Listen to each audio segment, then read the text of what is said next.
Qualifying final for 1989 about to start. The umpire, Rick Kinnear, bounces the football. Johnston wins the tap, but it goes straight down to Gregory Smith from the Dogs, and he puts his side into attack. Back there, is Lally. Couldn't take it cleanly, but Delaney punches that towards the boundary line, and we'll have a throw in that right forward pocket. Umpires officiating today are Rick Kinnear and Michael Abbott. Throw in right forward pocket. Conditions are magnificent. The breeze, if anything, is favouring the southern end. Bubner opposed to Johnston, picked up by Lally. Chaplin, in fact, it was. That kick was smothered. Now Lally with an opportunity. He's dispossessed, and once more we'll have us thrown in that right forward pocket. And Graham Campbell, the teams appear to have lined up as named. Kim, I must agree, no noticeable changes, even to the effect of the two rovers in the pocket for Central District, which I thought was a blind. Greg Phillips' high kick toward the boundary line, half-back flank, and that's a high tackle. Umpire Rick Kinnear coming in to make that decision. The 4 players down and not looking good. And I don't think it's Greg Phillips. He kicked the ball. He must have covered a fair bit of distance, and it could be Stephen Williams getting up. He's a tough player. He does not stay down normally, and he's up and looks okay, and that's good news for Port Adelaide. He's on the half-back flank, Williams. Will drive into the centre of the ground. Low raking kick. Darren Smith losing his body was Sullivan. Tregenza tries to get away. Sullivan tries to break through. Gets a kick of sorts down toward half-forward. Chaplin picked up to Smith. Toward goal he goes, and he's just offline. 1 point only. First score on the board. Yes, busy rover Gavin Chaplin fed out a lightning hand pass to Greg Smith, who also has started very impressively, and first score on the board to Central. Yes, it would have been a dream start if Smith had kicked that. It certainly would have helped their confidence and steadied the nerves. The ball is put out wide. Girdham searching for the crumbs, couldn't take it. Abernathy in there's been sensational this season. Krieg with a quick handball. Northeast in there. A little bit quiet last week against Norwood, but there's no Lone Ranger in that regard. Lally straddles the pack. We'll have a bounce once more. And a good crowd here for the qualifying final. I'd say just in excess of 20,000 people. And you can see by the hats that are out there, the conditions are fantastic. Mandamaker wins the tap out towards Gilbert McAdam. He was tripped. Play on the call. He still has the football. Abernathy. Graham lends support. Johnston with the handball. Ginniver likewise out towards Stephen Williams, who spears that centre field, looking for Brown or Tregenza. Neither player can take it. The latter has a second chance. Schwert in there. Let that ball go. Solid work. Now Scott Lee has the football as he drives it out wide. Delaney has the sit. Getting back there is Bubner. And that will be a great clash, that one. And Bubner with the great pace, Graham. It's just a matter if he leads to the right places. Exactly right, Kim. And Roger Delaney last week proved he's not invincible back there. He can be outmarked. And last week was a classic example of a player putting it over him. Johnson in ruck, Bubner came in, Phillips took it away. The handball to no one in particular. Getting there first is Ops. The handball across at Tregenza is good. And he takes the bounce towards centre wing. The kick close to the boundary line. Darren Smith is up there. Sullivan from behind, and a good spoil away to the boundary line. A big job for Paul Sullivan today, conceding height and body strength. It's noticeable, Brian. Both centre half forwards are doing the ruck work once the ball crosses into the forward area. Dead right, Graham. And Darren Smith gets that tap down. Ginniver he was looking for. He's found him. Ginniver's short kick toward the half forward area. Pryor is back there. The bounce doesn't favour him. Coming through and working over the top of the ball was Sikadic, and carries it to the line again. 1 point to Central, and Port Adelaide yet to score. And whilst either side here gets a second chance if they were to lose today, I would not like to thought at all be coming up against Norwood or Glenelg next week in a do-or-die battle. They're both more than useful sides as the ball is punched out towards McAdam. Let's see what he can do. A handball over the top to Krieg. The boundary line's too close. We'll have a throw in once more. We've had 4 minutes of the opening quarter. The Dogs leading 1 point. Port Adelaide yet to get on the board. Coffey takes front position. He was keeping a close eye on Hines coming in from the side. Obst over the top of that. Stephen Schwert is there. The handball didn't find its target in Sikadic. Abernathy kicks that out on the full. The free kick will be taken by Brendan Sikadic. Back pocket player for the Dogs. Surveys his options, decides distance is the best one. Puts it in long. Johnston front of the pack. Couldn't take it cleanly. Abernathy over the top. Picked up by Phillips. He has a fumble. In there is Lally. Gurdon with an opportunity. Searching for Graham. In turn, Lally was tripped. Play on the call. And have a bounce once more on the offensive side of the half-forward line for the Bulldogs. Tell you what, you can't query the commitment of either side at the moment. They're absolutely full bore at the ball. And a few mistakes being made too, but that's understandable in the early couple of months or final. Abernathy leaves it behind. There's a free kick, pretty obvious one. Port looking for the advantage, but it's got to go back to Stephen Williams. He is at centre half back for the Magpies. Now puts them into the centre of the ground. Again, Sullivan pushes out Darren Smith, and umpire Michael Abbott right on the spot to see that one, and the big centre half forward for the Magpies to send them forward. He's in the centre of the ground. Lead offered up forward by Hodges. Puts the ball up in that area. From behind, Coffey, and a strong mark. And the big fellow is so adept at doing that, dropping back into defence like good ruckman should. Puts it out towards Smith. Wide on half-back flank. In fact, he's run up towards centre wing. Puts the ball toward the half-forward area. And Greg Smith, not a good kick. Wasn't under all that much pressure, Graham. Well, he wasn't, and it's remarkable how often Greg Smith gets away by himself. Once there's a kick in from the back line, Brian, he does it almost by nature, and I think Port need to watch that. Fiacci with the ball. Interesting to watch both ruckmen playing very defensive games, a kick behind the play, and there's a good mark taken by Roy Laird. Newcomer, pretty good season as well. This time he finds Smith once more, so this will be kick number 3. No, it's not, it's a handball. In fact, he's had 3 kicks already.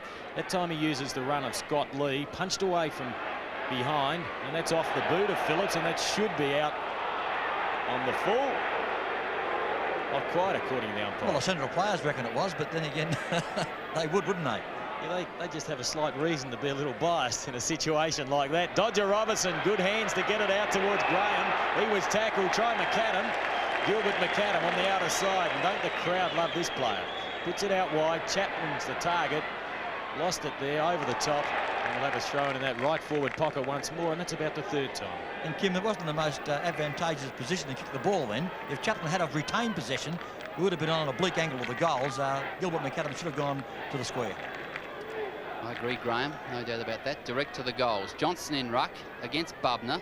Thumped forward by Obst.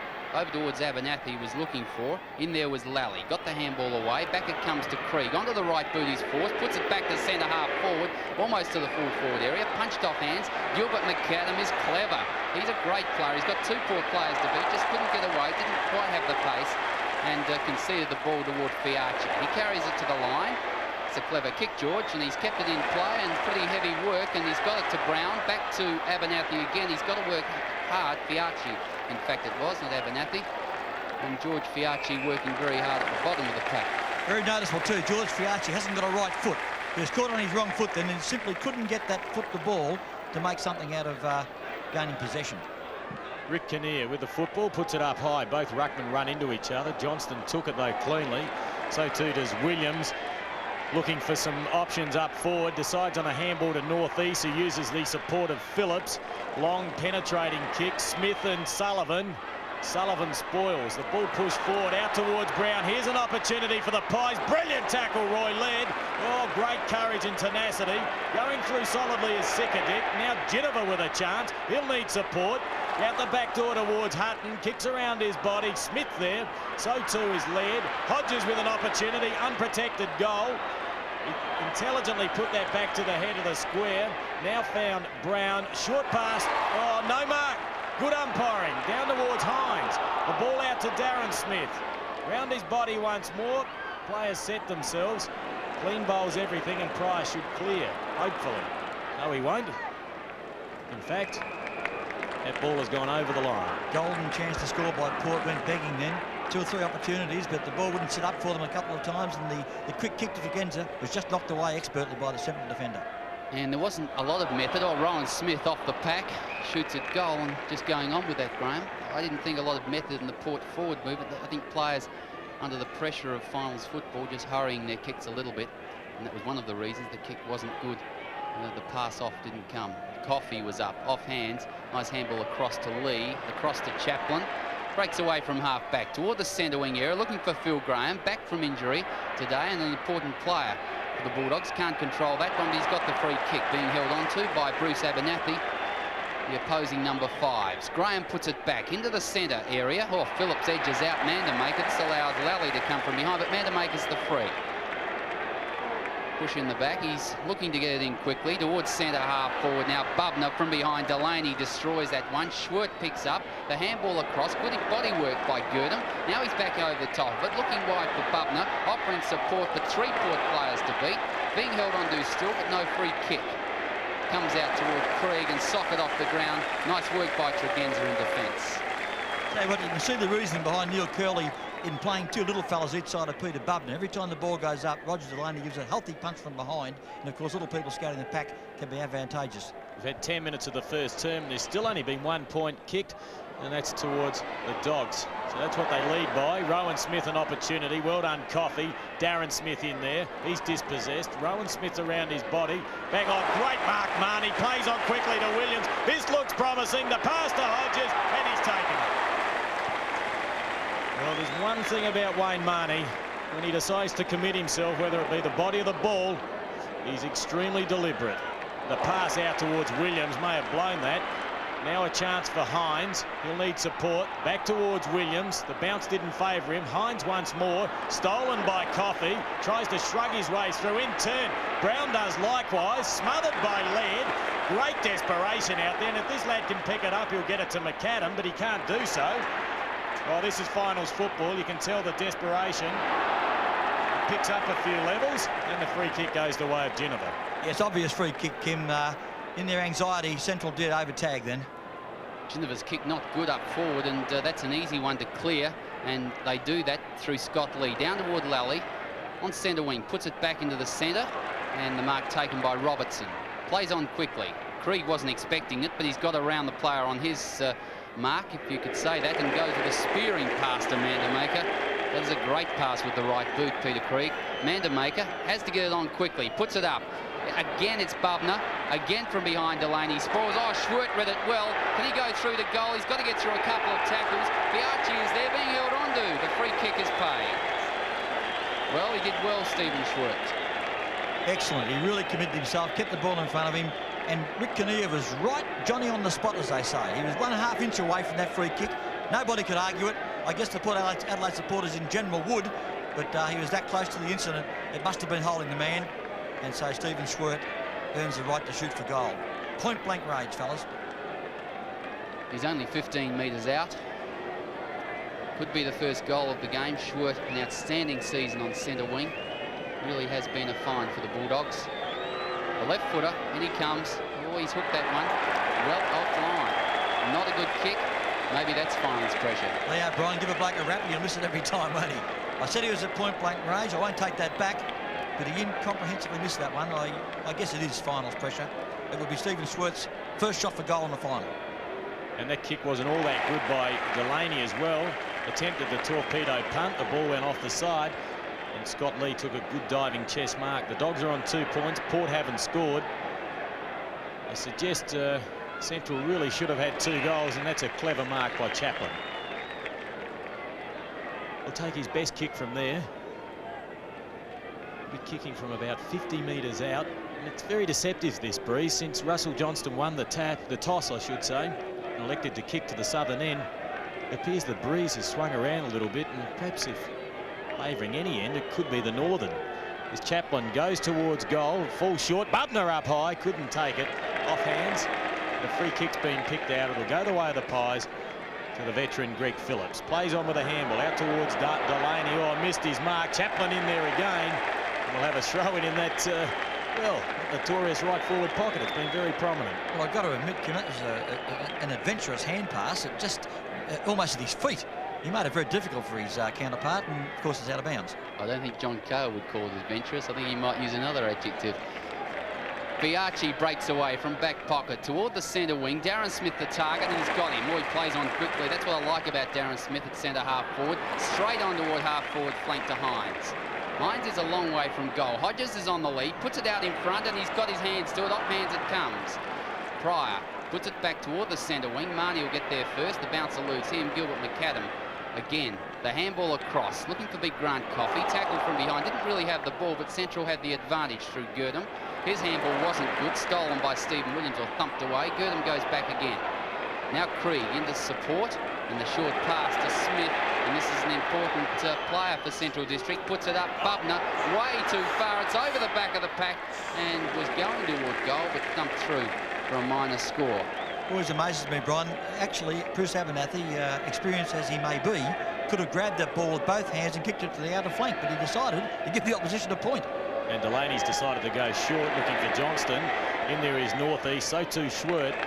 The ball goes out of play in the left forward pocket. The northern end of Football Park. We've had 15 minutes. The Dogs have kicked 3 points, and Coach Neil Curley would obviously prefer that to be 3 goals. Perhaps should have been 2. Definitely should have been 1. Beautifully stolen by Mandermaker. The handball is exceptionally good out towards McAdam. That ball curling back, but not enough as Delaney punches it through for another score. 4 points now, the Dogs, and yes, they certainly should have kicked 1 goal, Graham.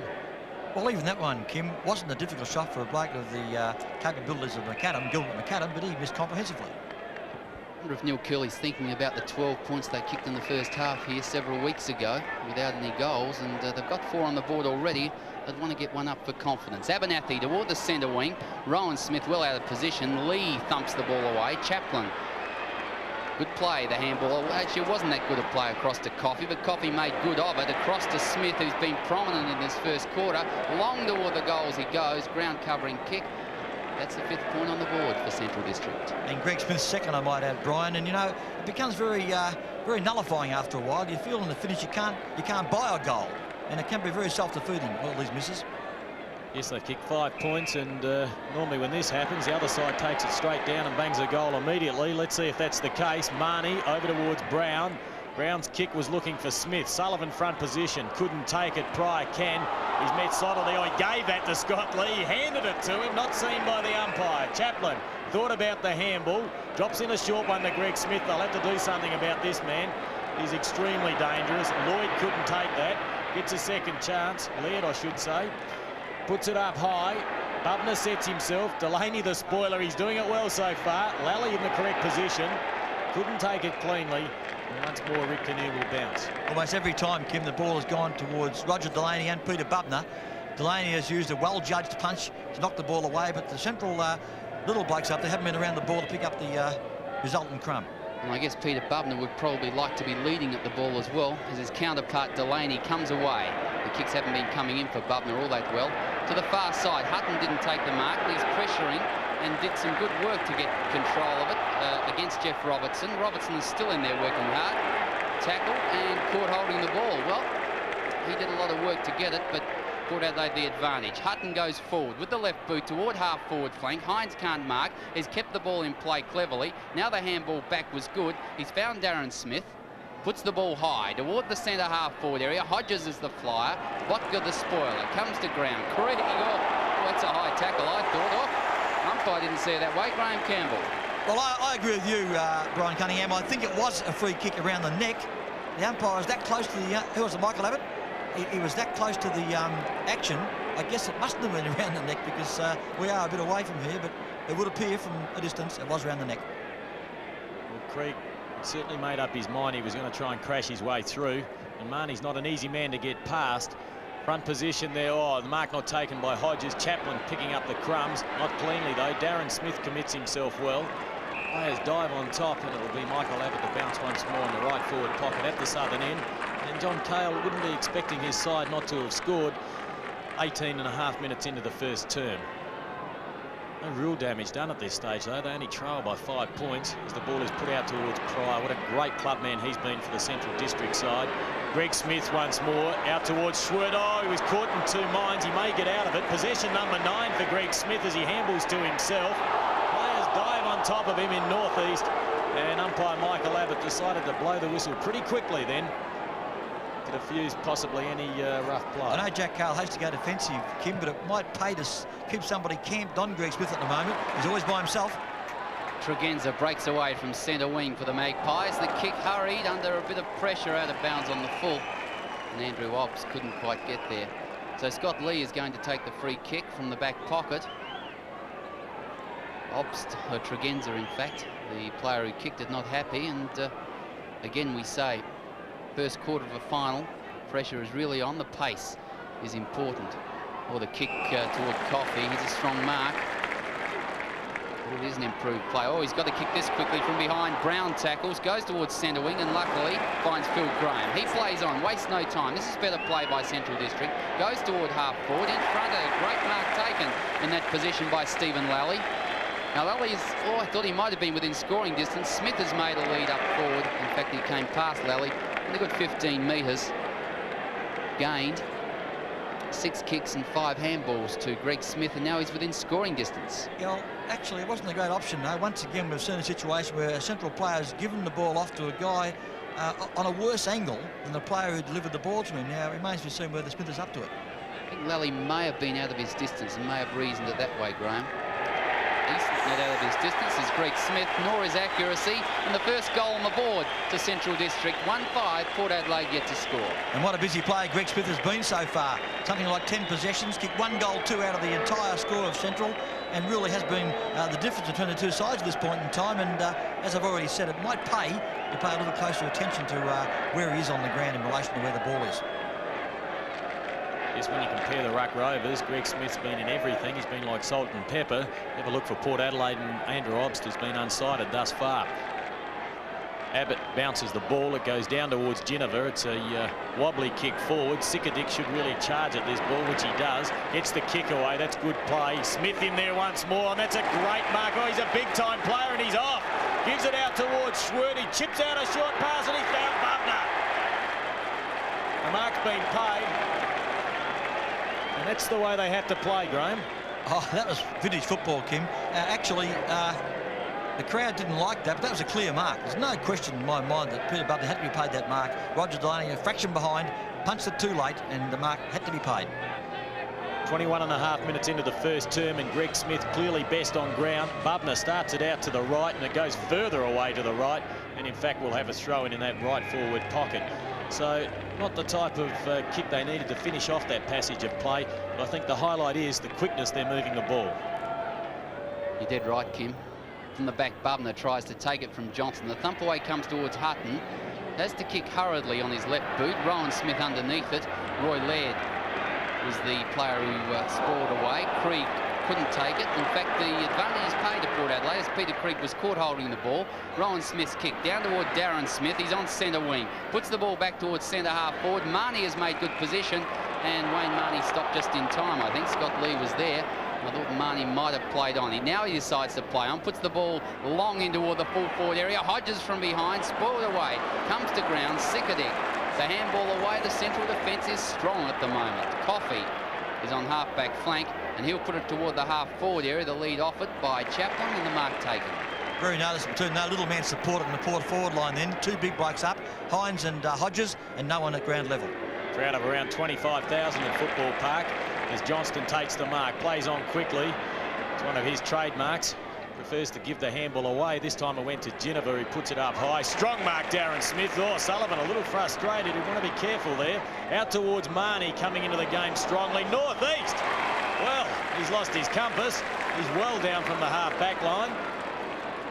Tell you what, King wouldn't back a goal, though. Paul Northeast really is the proverbial half-back flank type with his kicking action, and the goal would be out of the question. Well, the action's not that flash, but normally the kick is quite effective as it goes towards goal, and he banged it through, Graham Campbell. Oh, I'm glad he proved me wrong. That is the best kick I've seen Paul Northeast initiate. It was a marvellous kick, a gutsy mark, and it deserved the end result. And I'm glad I put the pressure on the lad. Not that he knew what I said, but he's kicked a goal that confounds me. I really can't come to terms with that one. But there it is. There's Port Adelaide's first goal, and kicked by the half-back flanker, Paul Northeast. And from almost the Graham Campbell impossible pocket too. So great work by Paul Northeast. 6 points Port Adelaide. That's one straight goal. Central District 1-5-11. In the centre again, the bounce. Johnson gets the tap over. Girdham is there using his body well. Coming through Rowan Smith.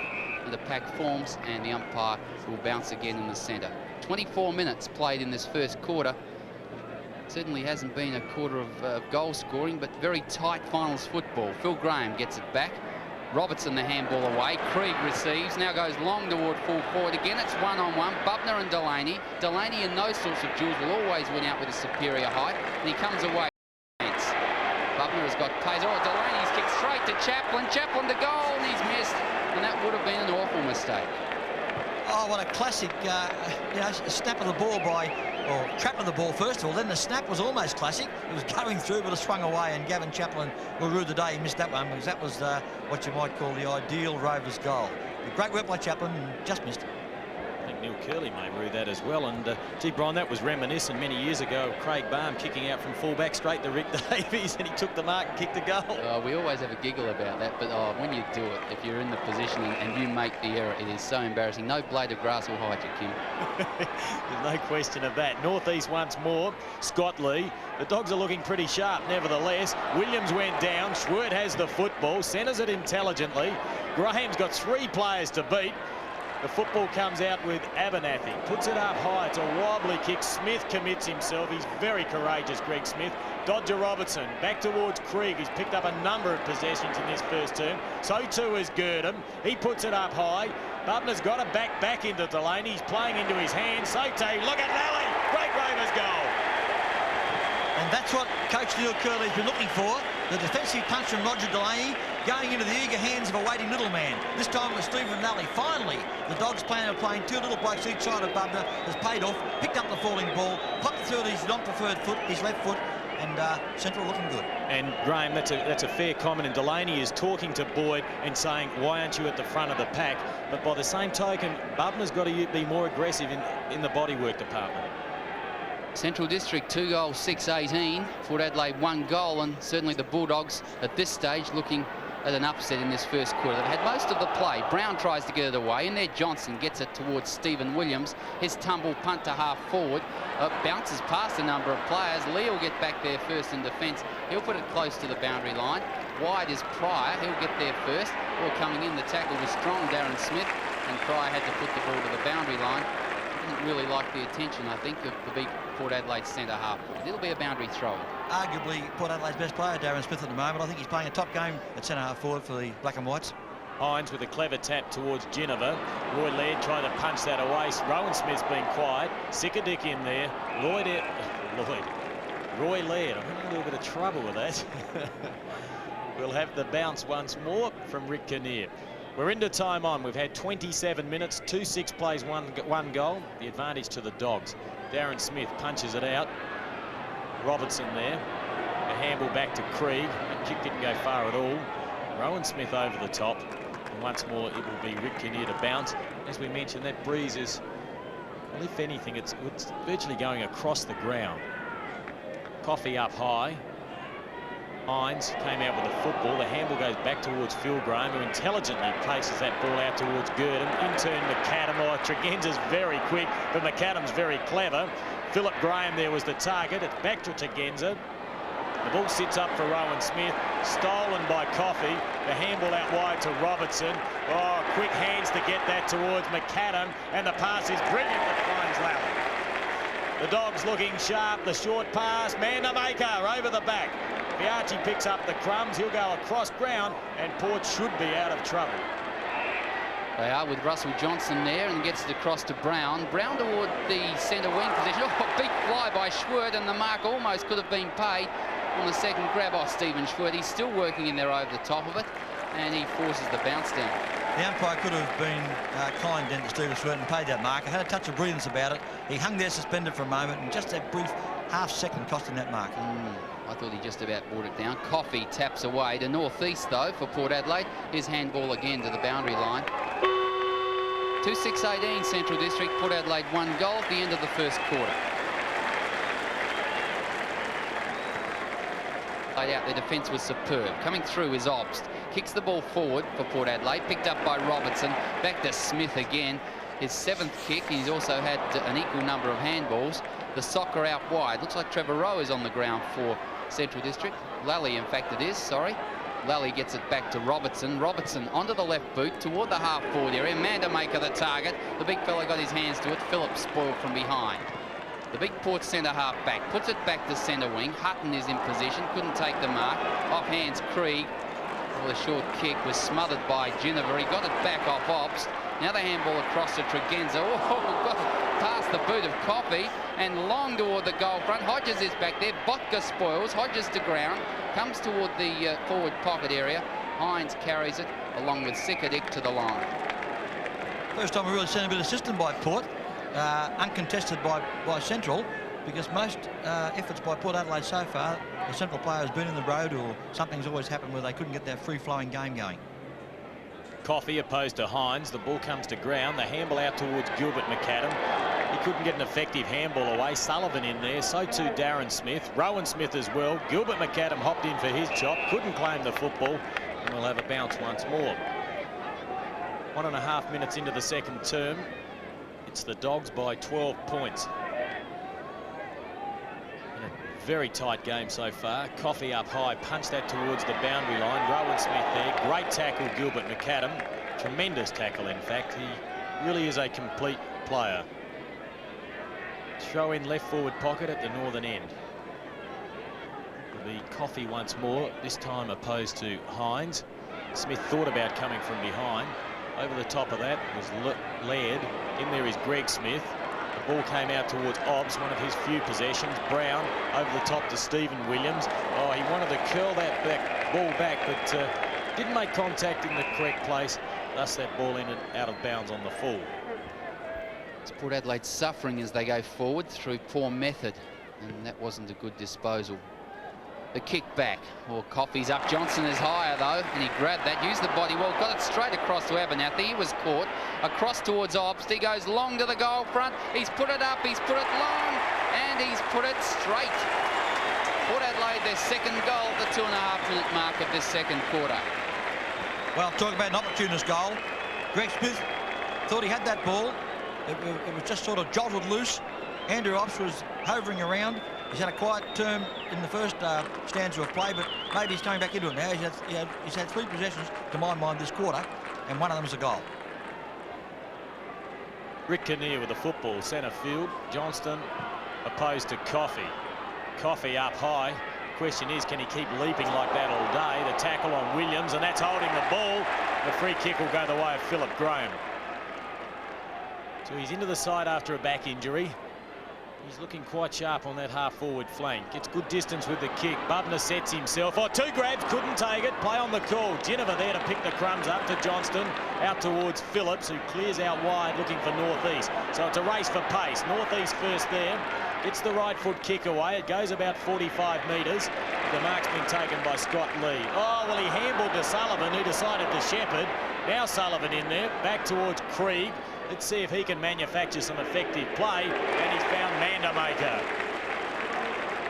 Big Rudy should get it in towards Bubner. He's taking too long. The handball over the top to McAdam puts him under pressure.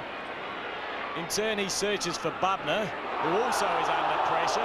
And that's holding the ball. And 3 occasions now, Mandamaker has taken too long to bring the ball in forward. There's no question, Kim. They've taken the wrong option in their forward line this quarter so far, Central, and they're paying the penalty. Well, the Port fullback line has decided to take a run. Delaney went with Fiachi. Fiachi's kicked to Hodges, and the umpire's paid a push. Umpire Rick Kinnear. Hodges didn't have the ball long enough for a mark, and the push in the back against Mark Botka.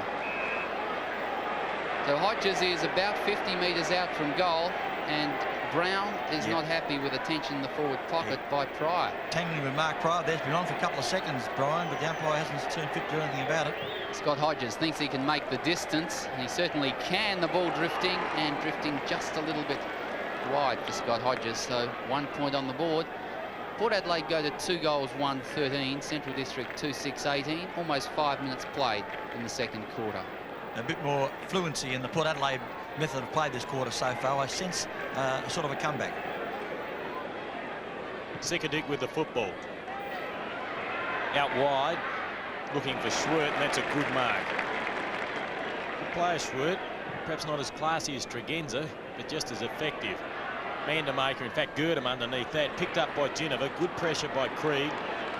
And Stephen Williams shrugs his way through, kicks around his body, and Darren Smith. Where's Sullivan? He is miles away. Smith plays on quickly. The target is Hodges. Sikadik managed to touch that football and in fact emerges with it as well. Draws the player. The handball over the top to Roy Laird. Didn't take it cleanly. Now the kick in turn, searching for Chapman. Fiachi in the back. They're not seen by the umpire. Play on the call. David Hutton has the football. Spears out a pass and finds David Brown. Brown waiting for a lead up forward. Ignores the one of Hodges and in fact kicks it straight towards Grant Coffey, who takes the easy mark. Plays on quickly. In fact, he'll go back, which I think has disadvantaged the side. It has, but the umpire decided he handballed forward of the mark. I think you can, though, can't you, Kim? It's only a free kick. You must go back to handball over, so perhaps Rick Kinnear being overzealous. The ball on centre wing. George Fiachi picks it up and puts the Magpies back into attack. Again, it's Hines. Oh, Coffey over the top. And he is strong in defence. His fourth mark, and I'm sure all of those marks have been across that half-back line. He does it so well. Puts the ball back towards centre wing. It's Mandamaker and Greg Phillips. Neither of those players could in fact get their hands near the ball. Abernathy puts his head down, emerges with it, kicks the ball toward Greg Smith, who'll take the mark on point of square defensive side. To Lee with the handball. Oh, Lee using a bit of pace through the centre. Now goes wide toward the half-forward flank. Lally has got away from Greg Boyd again on that half-forward area, or loses his footing at the vital moment and has to tap the ball out. Phil Graham, northeast, applies pressure. Boyd is by himself back there now, and he's got the chance to relieve, or he handballs into the Central District forward player. Going through there is Gurdon, picked up in defence for Port Adelaide, and away they come. Tregenza gets the handball across. Stephen Williams has got the ball, sidesteps nicely, puts the low raking pass to Darren Smith at half-forward. This is a good build-up by Port Adelaide. Smith the lead by Hines, and Hines has got it. Well, they're moving the ball more fluently forward now, Graham. Yes, I made a comment, Brian. You could sense a sort of a revival, if you can call it that. I mean, the game was hardly gone by a long shot, but Port just seemed to be putting their game together a little more intelligently. David Hines, no goals to his credit till now. He's got his first. Port Adelaide hit the front. Yes, that's remarkable, all the players that Central District have had, and yet they are now staring at a 1-point deficit. Phil Graham's been replaced by Anthony Ingerson. Therefore, I think Ingerson might go, well, he must go to half-forward flank, because Vandermaker's doing a fair job at centre half-forward. It makes him a little over heavy is the word, I guess, or a little bit untidy in that area now. I think you've got two little blokes in the pocket. Ingerson must go to the forward pocket, in my opinion, fellas. Anyhow, as stated, Port have hit the front for the first time in this match at the 8-minute mark of the second quarter. Yes, and Philip Graham appeared to be breathing quite heavily as he left the ground, and perhaps that indicates the lack of match practice he's had of late. Coffey wins the tap once more, searching for Krieg. Didn't find that play. Oh, Smith, courage through. He went. He's a great player, Greg Smith. Mandamaker in solidly, punches the ball forward. Doesn't find Krieg. He takes it, tries to get the handball off towards Lally. He goes one way, then the other. Kicks around his body. Abernathy back there. The ball comes out towards Brown. Brown will need support. Does that well to Tregenza. Good tackle, Gurdon. This game's being played at a pretty quick pace. Swert out to Lally. Here's Big Rudy. This will be a goal. He plays on and he's kicked his first. He sure has, the big fellow. Always a danger. Looming close to goal, Rudy Mandamaker. And the little left foot kick by Stephen Lally. It wasn't the right foot, can't quite recall now, but he popped it over to Mandamaker unopposed. He ran in and booted it post high. A great goal. Well, what goal isn't great? But certainly that'll be a great lifter for Central, because Port, in their own unassuming way, were starting to come back into this game. Yes, you're right, Graham. It was a goal that Central District needed at an important time. Port had kicked 2 in this quarter, and we're at the 9-minute mark of it. And Central District needed a goal just to stem the tide, and it was a goal that was, as you said, exciting. It was inspirational, and it was important they got it. They've hit the lead, 19 points, Port Adelaide, Central District at 24. Centre field once more. Can't help but feel once again it was the aggression of Greg Smith with his commitment to the ball that helped set that up. Krieg's been a star so far in this game. He's had 7 kicks already. Here's Mandamaker once more. As Brian mentioned, it won't hurt his confidence. He was held. Play on advantage. McAdam with the ball. He should be able to burn off the Archie. He's too quick for that player. He lines up the goals. He's kicked it. Oh, the Dogs are looking pretty sharp. Kick number 5 for McAdam. Well, they've got to say that was a fine individual effort. No teamwork required there. Gilbert McAdam just accelerated away from George Fiachi, left him standing there holding his breath, and he came onto his non-preferred foot, which worried me a little, but didn't worry Gilbert McAdam. He popped it through, no worries. His first goal, and his side's 4th. The Dogs in front by 11 points at the 10.5-minute mark of the second quarter. In ruck again, Johnson up against Coffey. Johnson gets that one back, looking for Marnie. Coming through Stephen Williams to Brown. Toward the half-forward area, Ginniver in position. The ball thumped away by Pryor, and the umpires paid a reasonably soft free kick to Tim Ginniver. Yeah, Pryor not all that happy, Brian.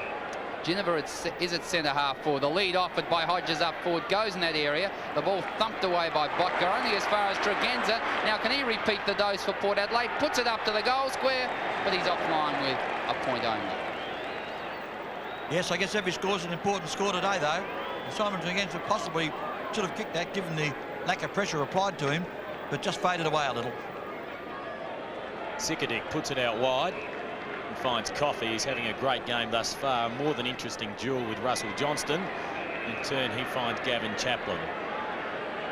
And a big game from this player. There's two with Lally. Lally's been down on the twos. He was promoted this week. That's clever work. Chaplin met solidly, but play on's the call. And there's a clever mark taken by North East. Mentioned before, he was quiet last week, but by geez, had a fantastic season. A short pass into the skipper in Johnston. He in turn drops one in looking for Brown. It went over the head of that player. It's not the tallest player on the field. Pryor back to Coffey, shrugs the tackle. Oh, clever work, Coffey. Don't do too much, lad, though. Play on's the call. Over the top there is Sikadic. Puts it out towards Scott Lee. His handball in turn finds Girdham. Uses the support of Schwert. Does likewise with Krieg. Back to Girdham. They're running the Dogs. They've had a sniff here. They're enjoying this at this stage. Lally puts it out towards Gregory Smith. You can't leave this man alone, as Graham Campbell mentioned earlier. 15 possessions already. His target is Robertson, and he's taken the mark. Not the greatest place in the world to kick a goal from here at Football Park. I often say, this angle is very difficult. You've got to just split the centre expertly with the kick, but Robertson's an experienced campaigner. He should know about the vagaries of the of the Football Park wins. The Dogs lead by 10 points. That one's gone across the face of goal, so they've stretched that lead to 11 points, 13 minutes into this second term. And doesn't it always happen out here at Football Park? A shot that seems quite simple just fades away at the last minute, and Jeff Robertson learnt the hard way then. And the breeze is favouring the far side of the ground. Roger Delaney undecided where to go. Hutton provides the lead far side, and he goes in that direction. In fact, Delaney was looking for Russell Johnson, but up in front, Robertson again. Too tall, too strong. Got the handball across to Schwert. He's breaking through centre half forward. Long toward the goal front. McAdam over the back came Mandermaker. And between the two of them, they've scored a point and perhaps had one of them flown. I thought Gilbert McAdam was in perfect position, but Mandermaker in fact got his hands to it. A point scored. Big fellow kicks out, Roger Delaney. North East almost takes a one-hander. Greg Smith picks up, launches the ball forward. What a game he's playing. Smith straight to Greg Phillips, though. This time, Greg Phillips outmanoeuvred, if you like, Rudy Mandermaker. Yes, Phillips getting back into the game, but Mandermaker's clearly got the honours in this second term. The ball goes out to North East. His kick's a wobbly one forward. Oh, stolen by Coffey away from Johnston. Here's the short pass, and he's found Ingerson. Ingerson plays on quickly, puts it up high. Bubner sets himself. Delaney wins the tap. Here's an opportunity for Lally into the open goal. It's unprotected. He's put it through with kick number 8. I've spoken quite often today about the pre-match plan of Coach Neil Kelly to play two little blokes each side of Peter Bubner, the full forward from Central District. And certainly, you must say, at this point in time, it's worked. Stephen Lolly's come up with 2 goals, and that was a clever snap, although he had plenty of time to think about it, line it up and pop it through. Easy stuff for Central, who now streak away to an 18-point lead. 14 and a half minutes played in the second quarter, and Central District been giving a lot of latitude up forward, and Stephen Lally, one of those players that needs to be controlled. Up they go. Johnson gets the tap back. Ginniver couldn't get a kick away. Opts the handball straight toward Robertson. In there, Krieg working over the top of it. Plenty of hard body work. Eventually, Ginniver gets his boot to ball toward the half-forward area. That's great pace by Sikadic. Keeps the ball in play and then handballs to the safety of the line on centre wing, and he has been a more than useful defender back there on David Hines. Well, Brian, that's the old schoolboy stuff. Handball, hoping to get your own hand pass back, but it went out of bounds. But it was the clever way to go. He had 2 people to beat and did it with some conviction. Johnson and Coffey in ruck. Coffey over the top, thumps the ball forward about 10 or 15 metres. Ingerson overruns. Stephen Williams likewise. Now he's back on it. The handball out toward the captain in Russell Johnson. Wasn't good to Abernathy, but cleverly got it across toward Northeast. Northeast puts it up toward the half-forward, centre-half-forward area. Off the hands it goes. Back there is Lee. Tapping toward the line. Certainly he's got pace, but Tregenza has got pace too, but well done by Scott Lee. And again, Graham, I've got to say it, that defence is working well for the Bulldogs. And Brian, Port seem to lack leg speed in their forward line. No one seems to get the ball first once it hits the deck. Well, somebody does. It's usually a red, white and blue jumper. 18 minutes into the second term, Rowan Smith was one of his rare possessions. Hooks that back nicely and finds Andrew Obst. Clearly beaten by Greg Smith at this stage. There's 15 metres against Gilbert McAdam. Second kick, in fact, for the game. It hasn't been a big afternoon thus far for Andrew Obst. Tried a torpedo punt, and you wouldn't think that was the best option. And we'll have a throw-in that right forward pocket. And, Graham, it really doesn't give your teammates down the ground much of a chance. Yes, Kim, did you see the kamikaze effort by David Brown? Tried to make something out of nothing there and almost took the mark, put one hand out and deserves better fate than seeing him go out of bounds. In the back pocket, Sullivan brings it away for Central District, wide toward the half-back flank and finds the safety of the line. Central District of 5 goals, 8-38, and Phil Harrison on the bench, waiting for his turn to get onto the ground into the action for Port Adelaide, and perhaps they need his pace. 5-8-38 Central District, Port 3-2-20. Again, the throw-in. Coming away is Gurdon. The handball across to Chaplin. Has to kick under pressure into the centre of the ground. Greg Smith is there, and gee, he's a strong mark. He's going to get the free kick. Yeah, I was going to say, Brian, it was a down the field kick anyhow. He goes toward half forward with his 10th kick. Mandamaker the target. Off the hands it goes. Abernathy toward the line, and Phillips with Gurdon will carry it to that line.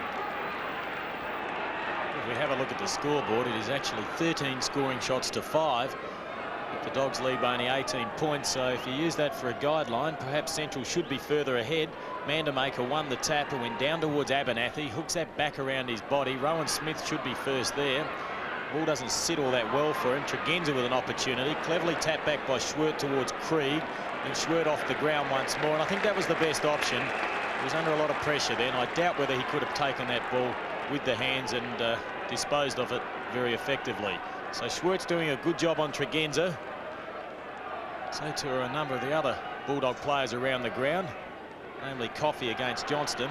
Performed extremely well. Gurdon, the bottom of the pack, Obst in there.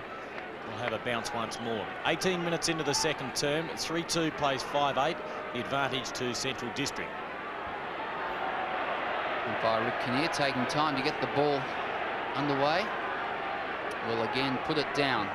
Far side of the ground, almost on centre wing. Johnson to the boundary line again. Gilbert McAdam is across that line. In fact, he's been given the free kick against Wayne Marnie, and I think Marnie grabbed him thinking the ball was still in play. McAdam knew it was out, and he was only going to give it back to the boundary umpire.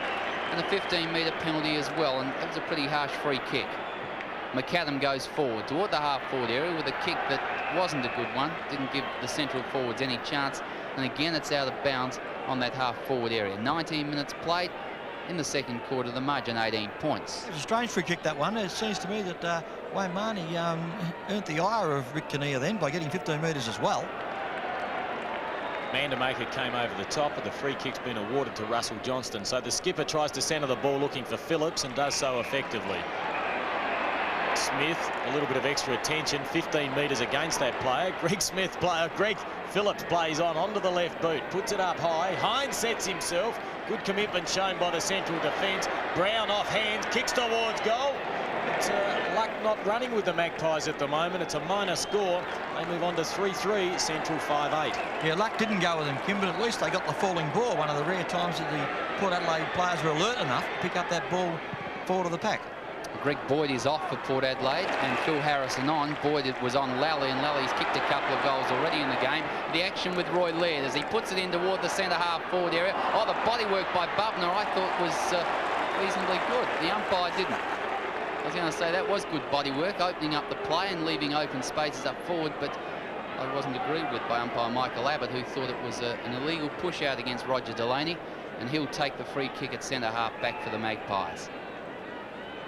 Be looking in the centre of the ground for Russell Johnson. Anthony Ingerson there with him. In fact, he goes toward Darren Smith, who offers a lead on the centre wing. Off hands it comes to Robertson. That's a good play across to Krieg. Didn't even know that he was there, I think. Or the kick in. Delaney, the mark.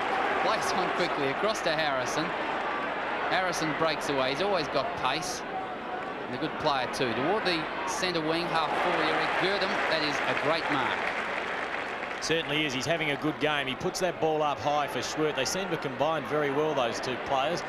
The left foot kick in, looking for Mandamaker. Fiachi up from behind, should have stayed down. Phillips does the thumping away. But the man with all the pace should be Chaplin. First there, has to get rid of Abernathy. Did that effectively and cleverly, mind you. Puts it up nicely. Mandamaker sets himself. More acrobatic than effective. The ball at the back goes out towards Delaney, and he'll clear with a short pass that finds Tregenza. So the rookie, the star, well, in fact, he had 2 games in '88. But, by gee, he's made a star of himself this season. As the Magpies go forward, out the back, it's taken by Laird. A pretty good game. Left foot kick, back in there looking for Lally. It's the meat in the sandwich. The ball goes to the back of the pack. Smith applies a tackle to Northeast. Johnston, the handball over to Phillips. Likewise, Abernathy. Clever work by that player to find Fiachi. Port should get out of trouble through Little Georgie as he places this out towards Hutton. But Robertson the mark, somewhat illegally, according to Kinnear. Well, they're paying it consistently, so that's good umpiring. Puts it toward the half-forward area. Off the hands of Coffey. Could have taken that one. Well shepherded by Lee. Coffey the handball across. Finds Pryor. He's on half-back flank toward the centre wing. Off Bubner's left by himself. No one within cooey of him, and takes an easy chest mark. Bubner is centre wing. Puts the ball towards centre half-forward. Mandamaker is the target. Phillips, one hand, 2 grabs, and he's got it, the big fella. Greg Phillips, the body work supreme. That's remarkable, Brian. Peter Bubner received that mark coming off the ground to be replaced by Jamie Thomas. Just shows you the fortunes of football, doesn't it? Well, that makes sense of the fact that he was left alone. Rowan Smith has the ball, puts it back toward Paul Northeast. Northeast, the tumble punt forward, almost the mark to Sikadik. Working hard over the top of the ball is Brown, picks it up now, lines up the goal from 25 metres out and puts it through with his 9th kick, first goal. Well, Port worked very hard for that goal, no question about that. Russell Johnson gave an honest contest down there around about centre-half forward, or between centre-half forward and full forward. The spilling ball came out. It was meant for David Brown. It found him. He took the option, kicked it straight through the big sticks. A much-needed goal by Port Adelaide, who now sneak to within 11 points of their opposition. Well, Neil Curley's made a few moves. Ingerson has now gone to full forward, so he'll be opposed to Delaney. And Jamie Thomas has gone to a half-forward flank, where Bruce Abernathy will pick that player up. Abbott with the football. It's a good bounce. Coffey, in fact, it was Hines in the end that won the tap. McAdam out there, handballed it towards Greg Smith. Best on ground in my book. Held back with that kick, looking for Ingerson. Back there, an opportunity for Lally. Kick 2. Make it 3. Great roving. There's the opportunist goal again, Stephen Lally. They put Phil Harrison on him to try and stem the tide back there. Greg Boyd was the unlucky one to come off the ground, but made no difference. Lally, another great goal, caught in his wrong foot. No worries, classic Rovers goal. He just popped it through, as he has done many times in his short career with Central District. And Central now sneak away again, 17 points up. We've played 24 minutes of the second quarter, and again, you've got to say it's Central District. It's been their quarter. They led by 12 points at quarter time, and a 17-point lead, as Graham has just said, at this stage of the second quarter. Up they go. Hines is in ruck for Port Adelaide, thumps the ball wide. Stephen Schwert for Central District puts it back to Sullivan on centre wing. Paul Sullivan, well shepherded. Hines went through like a Sherman tank. But Sullivan kicks the ball towards centre half forward. Off the hands it comes. Mandamaker can't take it. And a pack forms, and this time umpire Michael Abbott will bounce the ball. 24.5 minutes played of the second quarter. Whilst it's not easy out there, Brian, there's a lot of pressure. Rudy Mandamaker, if he'd taken that ball cleanly, and they're the things that can make a difference in a finals game. He's having a quick fumble. Now he has a second opportunity. In there on the bottom of the pack, we'll have a bounce once more. And there's been a few of those, Kim. Not that long ago, Brenton Sikadik dropped a simple mark up there in the back line, which cost eventually the Bulldogs a goal. Yeah, that's probably the point I'm trying to make, Graham. When players, when they're nervous like this, as Gilbert McAdam puts the ball out wide, and it's been taken by Thomas, they tend to snatch at the ball and instead of letting the ball come to their hands. Now let's see if Curley can pull off somewhat of a coaching coup here. He's only just put Thomas onto the ground. Now he's lining up from about 50 metres out. The right foot kick on its way, but perhaps a little bit cold, not properly warmed up, and he's kicked across his body, just stretching for that extra distance. 45 points, plays 27. Well, I was arguing earlier, fellas, that Anthony Ingerson really is not a half-forward flanker, so what Neil Curley has done is the obvious way to go, put the bigger chap in the full-forward spot and bring on a smaller addition player for the half-forward flank, which is good coaching. Big torpedo punt by Delaney, out looking for Phillips, had to spoil the ball away. Is that a high tackle? And the umpire called to be played on. Stephen Williams takes it across to Abernathy. Bruce Abernathy towards centre half forward. Darren Smith, the flyer from behind. Lee spoiled. The handball away was good toward Tregenza. Tregenza toward the goal front. Over the back, it's gone. Back there working hard and keeping the ball close to that line again is Sikadik. And he does well to put it out of bounds in that forward pocket. And he's had a real influence in that full back line for Central. 26 minutes played in the second quarter.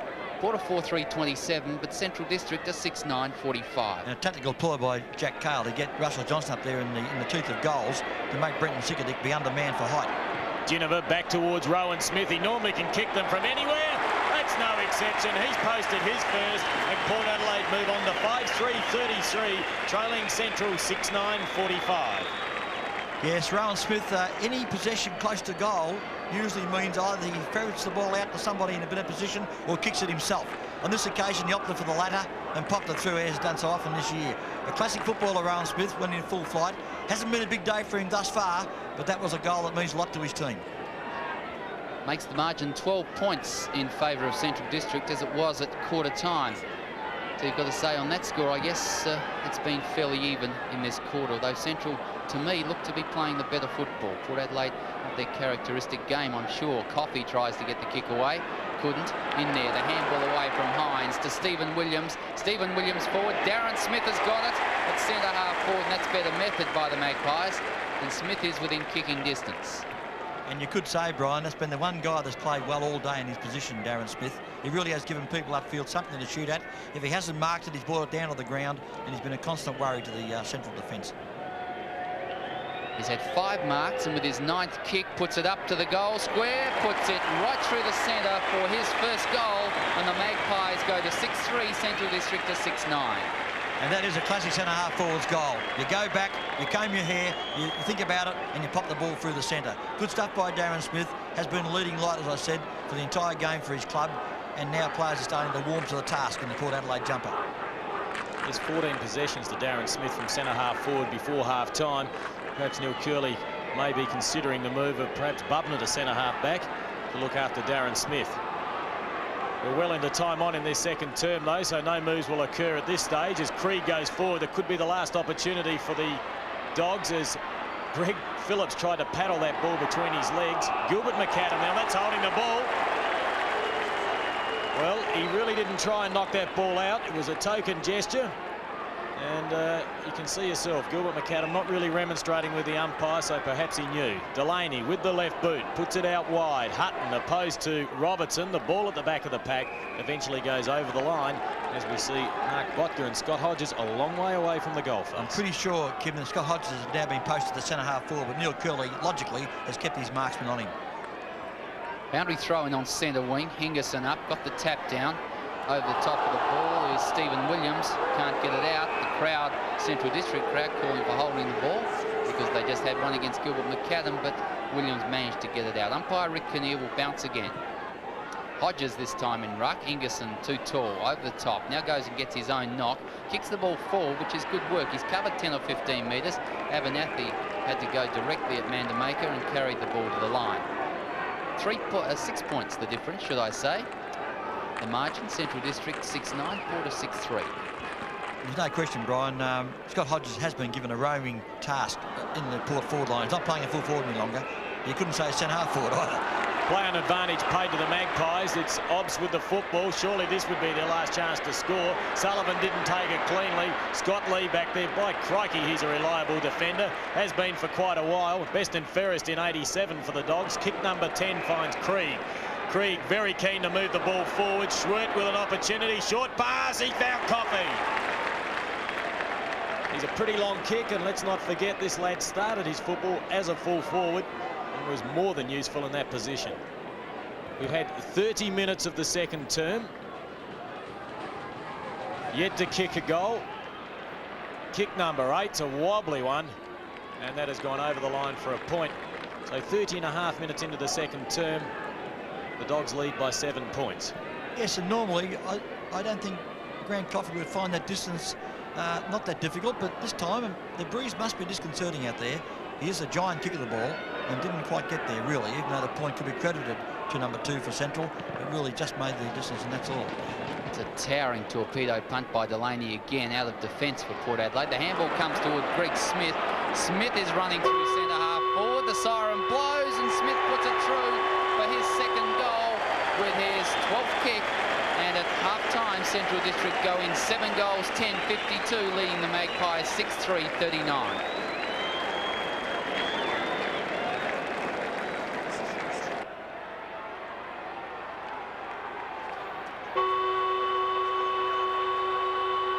Second half about to start in the qualifying final, and it's the Bulldogs by 13 points. Hines opposed to Coffey. Hines won the tap, went down towards Abernathy. So Cale has made some moves. Abernathy appears to be ruck roving,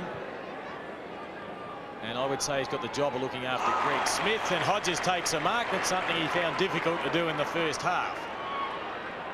Yet to kick a goal, and Ryan Cunningham informed me that Abernathy will pick up Smith, and that's exactly what's happening. Smith was an absolute sensation in the first half. Well, this would be a superb start to the Magpies if Hodges could kick this. That ball will fall short. Big leap from behind. Oh, taking the crumbs. Amani snapshot towards goal. Oh, he's hooked it back too far. Well, I would say 8 times out of 10 Marnie would kick that, but just offline. Yes, it was a Rovers gimme goal, as they say, but he just turned it around too much. 1 point only. And it is significant that obviously Jack Cale knows what Greg Smith's been doing. His statisticians at half-time have pointed out to him anyhow, and Abernathy on the ball. 12 points the margin. Early in this third quarter, Robertson has been very strong in the air on his centre wing. He's taken a mark on half-back flank, puts it into the centre of the ground. Schwood is left alone. A big Coffey, should I say. Coffey left alone, and he's taking plenty of time to get the ball on. There's not much offering in terms of leads up forward, so he's decided to go long toward the half-forward area. Manda Maker from behind. Oh, he had the leap, had everything right. Smith, great work out to Thomas. Thomas puts it back. Chaplin marks, and the kick was not meant for him, I'm sure.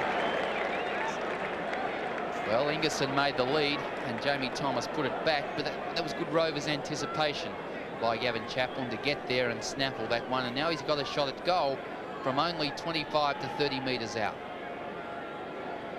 Breeze at Football Park is across the ground, we believe, not favouring either end. 9th kick, puts it up to goal, and he's hit the woodwork.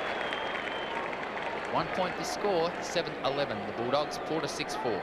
There was no doubt that the commitment by Greg Smith for that falling ball set up that scoring chance by Central. He just rushed at it, kept the ball in front of him, finished up in Gavin Chaplin's hands, but he missed. Well, we talk about the former Greg Smith, but surely Grant Coffey must be way up there as far as one of the best players on the ground are concerned. Kick number 10. He's gone to the pocket and he's found Ingerson. Now, Ingerson does kick with his left boot. It's not that easier an angle, as you can see. Perhaps I should say the angle's not that easy. It's a little more correct. 40 points, plays 53. He just guides it onto the left boot, sits it up. Hines goes up uncontested. Opportunity here. He should have taken it. Mandamaker crashing his way through. Harrison off the deck. Robertson couldn't take it. Smith appears to be playing on the wing now as the ball goes out towards Hutton, who uses the left hand to get that ball over to Harrison. Back towards Hutton. The boundary line is close. Hutton still gets the kick away out towards Darren Smith. Clearly beat Sullivan in the first half. Obbs lays off a short pass. Marnie in there. Scott Lee providing the pressure to that player. And we'll have a bounce once more. 3.5 minutes into the third term. 6-4 plays 7-11. A 13-point lead to the Dogs. Yeah, you could be right, Kim. Rowan Smith appears to have been on Jeff Robertson on 2 or 3 occasions this quarter, but where young Hutton is, I'm not too sure. Probably half-back flank. He is. Coffey, the thump away towards centre wing. Rowan Smith will get back there first. He's got it around Roy Laird on the left boot. Not a lot of distance covered. Pryor coming through. Bursting through the tackle. Chaplin, that was clever. He's on centre wing, puts it toward the half-forward area. Up they go, Lally in front, almost the mark on the second grab. Trying to break his way through northeast, comes towards Schwert. Schwert's at centre half-forward, puts the ball up, but not well. And Delaney an easy mark.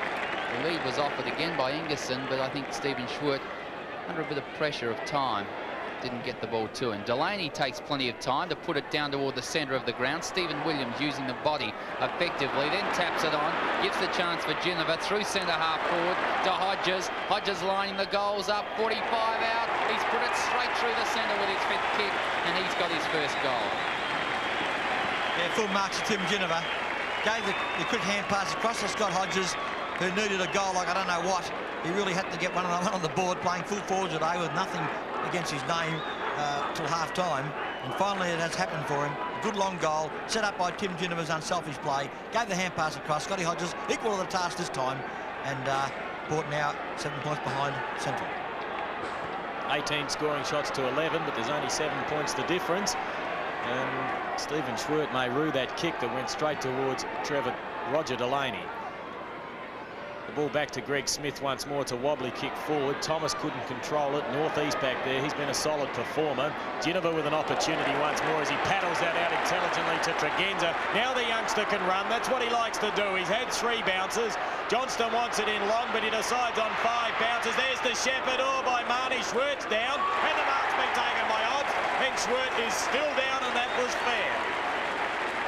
Great play. Tremendous play. As the Port Adelaide players run in and congratulate Marnie for that tremendous Shepherd. And Andrew Obst has an opportunity to post his second goal. It's a beautiful kick, and that'll lift the Pies. Full credit to Simon Tregenza. He ran 70 metres bouncing the ball. I think 4 or 5 bounces he had when he finally delivered it.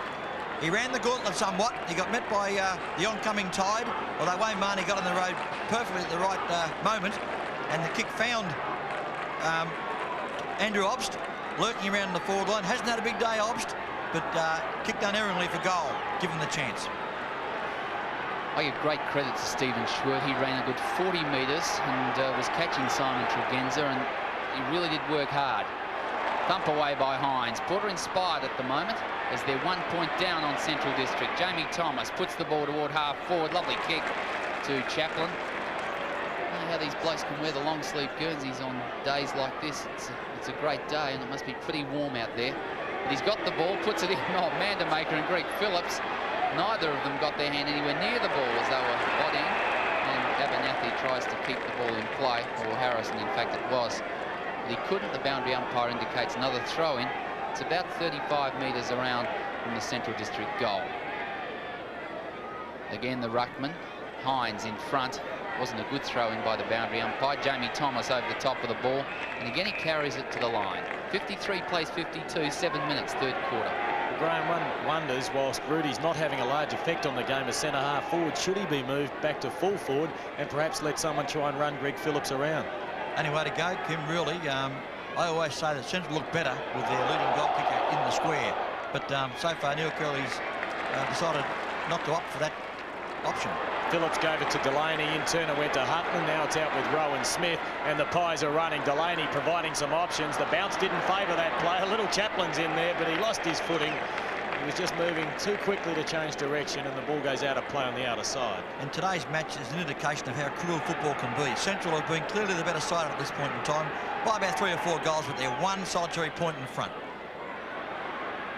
Over the top of the ball now. A handball by Hutton to Abernathy. Abernathy onto the left boot toward the half-forward area. Laird is there, spoils the ball away. Could have gone for the mark, picked up by Marnie, looking for the feed-off handball, gets it out towards Obst. Oh, he's caught, and caught without it, I thought, but Hodges, in fact, it was, and Scott Hodges is not happy. Umpire Rick Kinnear coming in, and I think a few Central District players aren't happy as well. A bit of pushing and shoving, but nothing much really in that. Rick Kinnear will sort it out. Curls is a bit stone-faced at the moment. The side's been in front all day. In the qualifying final, you've got to be worried, don't you? And he looks that. Rick Kinnear has seen the free kick to Grant Coffey for an illegal push-out. Well, just to extend that, Brian, it is crunch time at the moment. I think Neil Curley would be aware of that. His side must hold on. They've held sway, as Graham mentioned, for the majority of the day, and now they're under enormous pressure. And this is the real test if the Dogs can come of age in a final. Kim, this is the quarter David Parkin, the renowned VFL coach, calls the premiership quarter. You win or lose it in the third, he claims.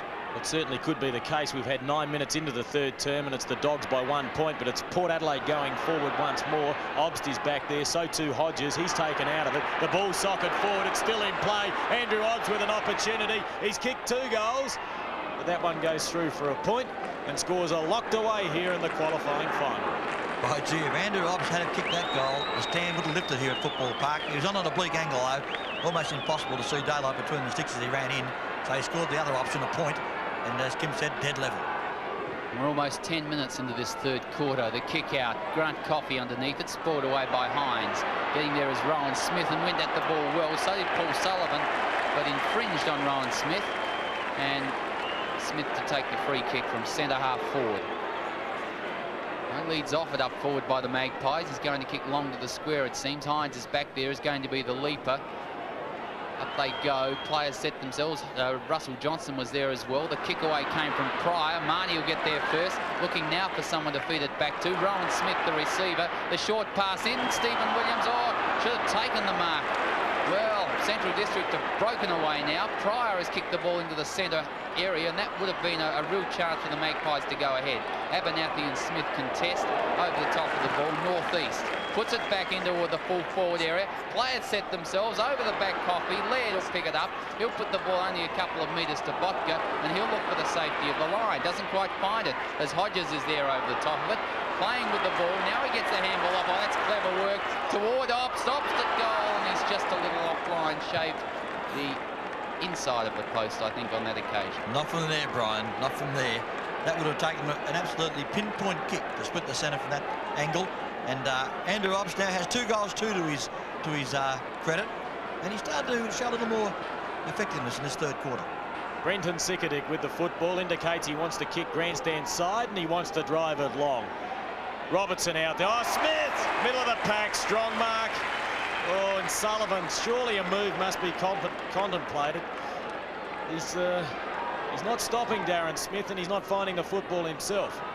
In towards Johnston. Schwert grabs that from the air. The handball goes out in the direction of Marnie. Back turns out of trouble. That's the value of those lace-up Guernseys, I'm sure of that. But the mark's been taken by Sikadic deep in defence. 54 plays 53. As Graham's about to come back onto the ground, he replaces Jamie Thomas. Sikadic puts it out towards Sullivan. Smith's there by himself. And, gee whiz, well, that wasn't a good kick then. You can't blame Sullivan. Short pass, Johnston on the lead. Oh, and the captain's taken it. Well, that was a tremendous lead. Would take his best kick to goal from here, though. He doesn't have to. He drops in a short pass, and that's extremely loose, and Scott Lee's to blame there. That was his man, and he was just standing there. Lack of concentration, or perhaps a break in concentration. Rick Smith will stand the mark. 11 kicks he's had, David Brown. He's already kicked 1 goal, and he's still only kicked 1. So the Magpies lead by 2 points, 12.5 minutes into the third term. Yes, the Magpies this quarter have kicked 2 goals for, and Central have kicked 1 point, indicating a change in fortunes, shall we say, for the black and white machine, and they're starting to chug along. Botka's kick from full back toward half-back flank again. Coffey was the aim, didn't quite got it. Got his hand to it and put it down to Krieg. Krieg short pass across, touched off the boot, and Schwert didn't really attempt to mark it. He's got the ball back to Coffey, though, and that's clever work. Out wide to Chaplin. Krieg in support. He's got to get around 1, 2, and then he gives it off to Gilbert McAdam. Now this player can really go. He's on half forward, puts it deep into the forward pocket area, thumped away in defence by Harrison, and out of bounds. 55 plays 53, 13 minutes into the third quarter. I know it's easy from up here, but you look at moves that perhaps could be made, and Gilbert McAdam's been very quiet. Perhaps the thought of moving him back to his wing where he normally plays may be an option, as Tregenza gets out a bullet-like hand pass to Brown, who held back on that kick intelligently. as it goes out of play, grandstand side. Crowd of around 25,000 here at Football Park. The action on Nine's wide world of sports, and it's the Pies by 2 points. Yeah, I support that comment, Kim. You know, it isn't easy being a rover. If you haven't roved most of your career, and Gilbert McAdam certainly hasn't done that, even though he's a naturally gifted footballer, roving is an art. You've got to know where to go to get those knockouts, and it isn't working out for him today. It would be a good ploy, I think, to try him on his, shall we say, natural position, in his natural position. He's one of those players who can take over a game, as he's done so often this season. Abernathy is over the top of the ball for the Magpies. In there, Phil Graham looking for a feed-off, gets the handball to Gurdam. Gurdam toward Krieg. Krieg is on half-forward flank, has got a couple of metres on Greg Phillips, puts it back toward Mandamaker, aiming for him. Delaney was the player who took it for the Magpies. Wide to Rowan Smith. Now they've got space. Jennifer offers the lead up forward. Rowan Smith decides to handball across to Hutton. Oh, he's met heavily. And David Hutton is down. That was heavy body work by Pryor. In there is Rowan Smith again over the top of the ball. Hutton is still down, and that's not good for the Magpies. Almost caught holding the ball. The umpire says it was, and the free kick on centre wing will go to Central District. 10 out of 10 for courage for young Hutton there, Brian. He knew it was coming. He took what was in the wind, and it knocked him out. Oh, well, half knocked out, shall we say. And what Mark Pryor did, any player had to do, given the same opportunity.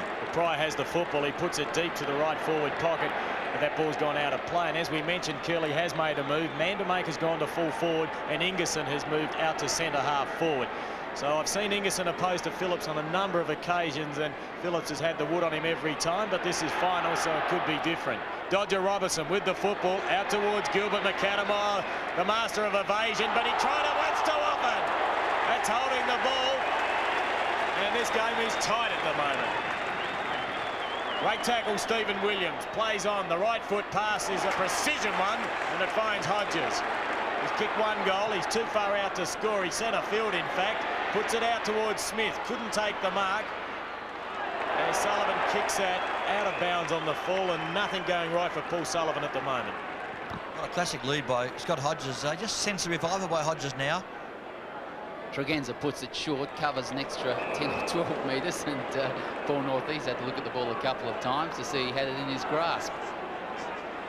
He's way too far out to kick, puts it right up into the goal square area. Up they go, Coffey again from behind. His 9th mark, and with his 12th kick, he's been a tower of strength in defence. Great player today. Puts it back toward the half-back flank. One-on-one, Schwert up against Tregenza. Schwert is still on the ground. Tregenza picks it up. The handball back has given Phil Graham the chance for Central District. If he can pick it up, gets it across to Smith, who's been quieter in this quarter. Now the short pass. That's too low for Mandamaker. Picks it up nicely on the first grab to Ingerson. Ingerson could have gone straight at goal. Put it out to Smith again. Smith around the body, and I thought he should have gone, Graham, directly at it. I can read his mind, though, Brian. He's one of those traditional left-footers that doesn't have a great right-foot kick. And he was caught on his non-preferred foot.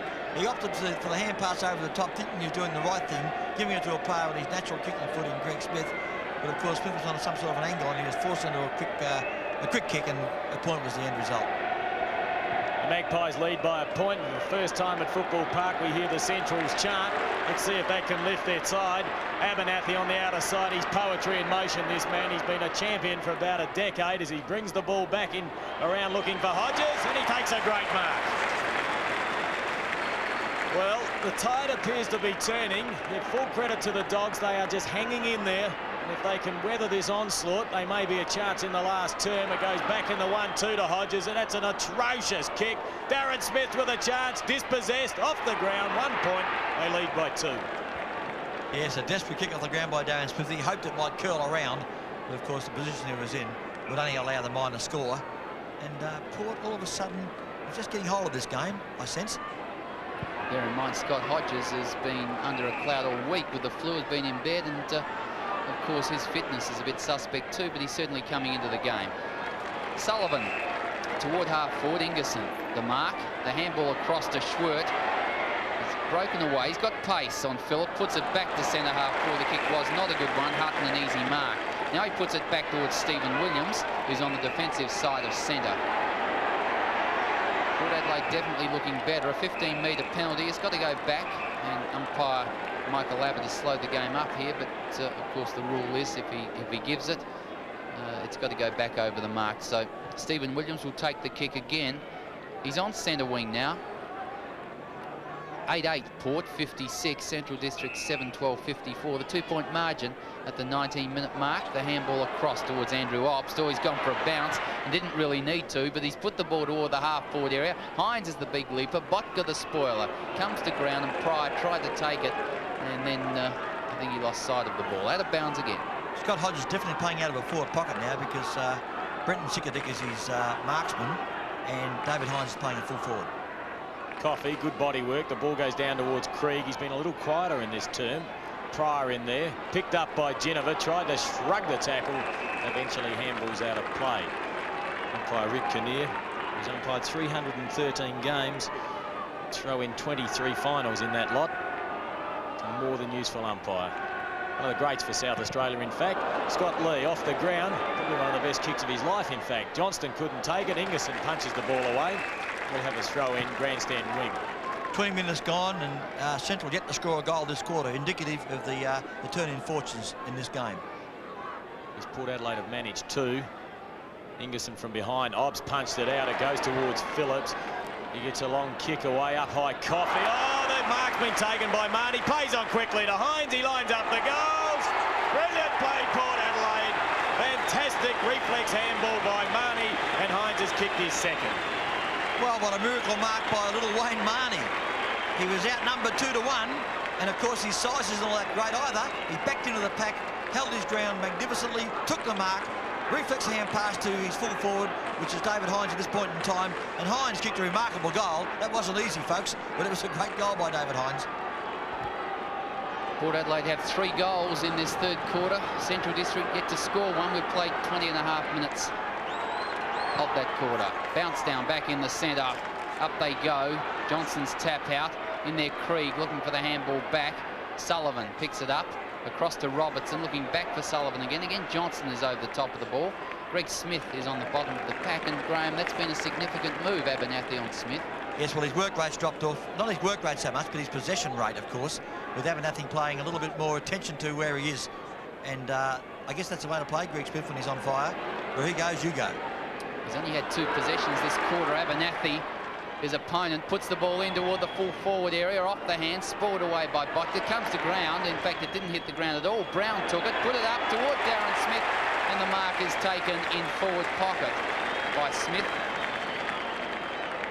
Darren Smith is only about 20 metres out from goal. He's on an acute angle. David Brown limping a little after that kick. Smith lining up. An important kick. This will make the margin quite a significant one. It's 8 points. Could be 14. This is with his 13th kick, and he's put it through Darren Smith for his second goal. As I've said many times today, has been a powerhouse player today, Darren Smith. At centre-half forward, when Port was struggling, he was the man showing them something in the forward line, giving players upfield something to shoot at, and he's gone on with the job. He's been a marvellous player today, and he's going on with the job this quarter as well, when his other 17 teammates are joining in. And Port now is sneaking away. Dangerous moment now for Central. It's more than dangerous, Graham. The worm has certainly turned. The Magpies have kicked 4-5 in this term. Central have managed only 2 points. It's 68 points to 54 as the Magpie machine goes forward once more. Brown applies the tackle to Pryor, crashing his way through Sullivan. He's dispossessed. The ball socket out in the direction of Tregenza, the speedster. He paddles the ball forward. Brilliant work, Scott Lee. Back towards Marnie. Schwert in there. So too Abernathy. Obbs gets the handball to Geneva. Back out towards Marnie. He needs support. Finds that. Eventually found that in the form of Rowan Smith. Smith drives it in long. Back there is Hines. Botka over the line for a point. 69 plays 54. Now there's the folly of punching on for the sake of punching on. Tony Sullivan could have grabbed the ball both hands, but opted for the, Paul Sullivan, sorry. He opted for the knock over the top straight to Rowan Smith. Unbelievable stuff, really. Schwert toward the centre wing area. Mark not paid. Stephen Williams is the spoiler.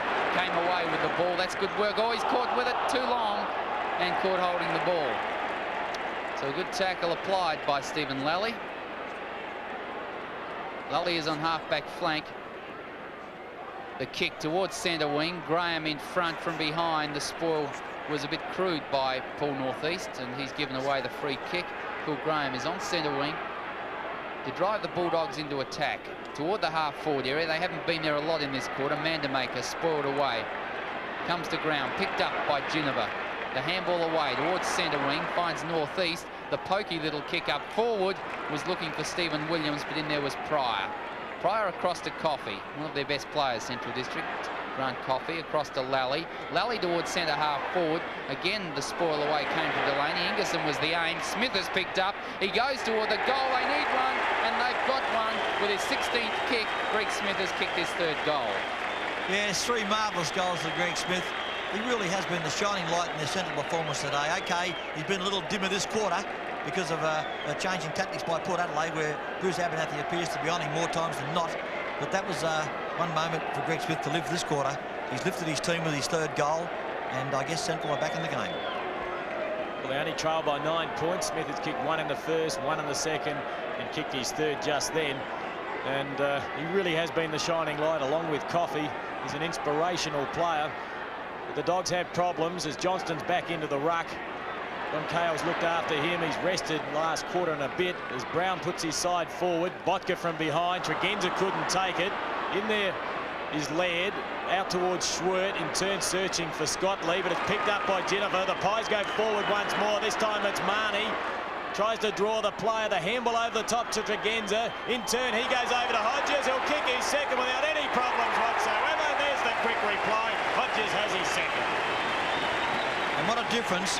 The Port Adelaide side takes on a menacing look when Scott Hodges starts to erupt. This quarter he has done just that, not just the 2 goals he's kicked, but he's roamed far and wide, giving players upfield something to kick at, and he really is an inspiration when he's on fire. And it's been a long time coming. OK, he may have had the flu for most of this week. Once you're on the ground, you're up for grabs. And he certainly has lifted this quarter, and with his lift has become a change in fortunes for his team.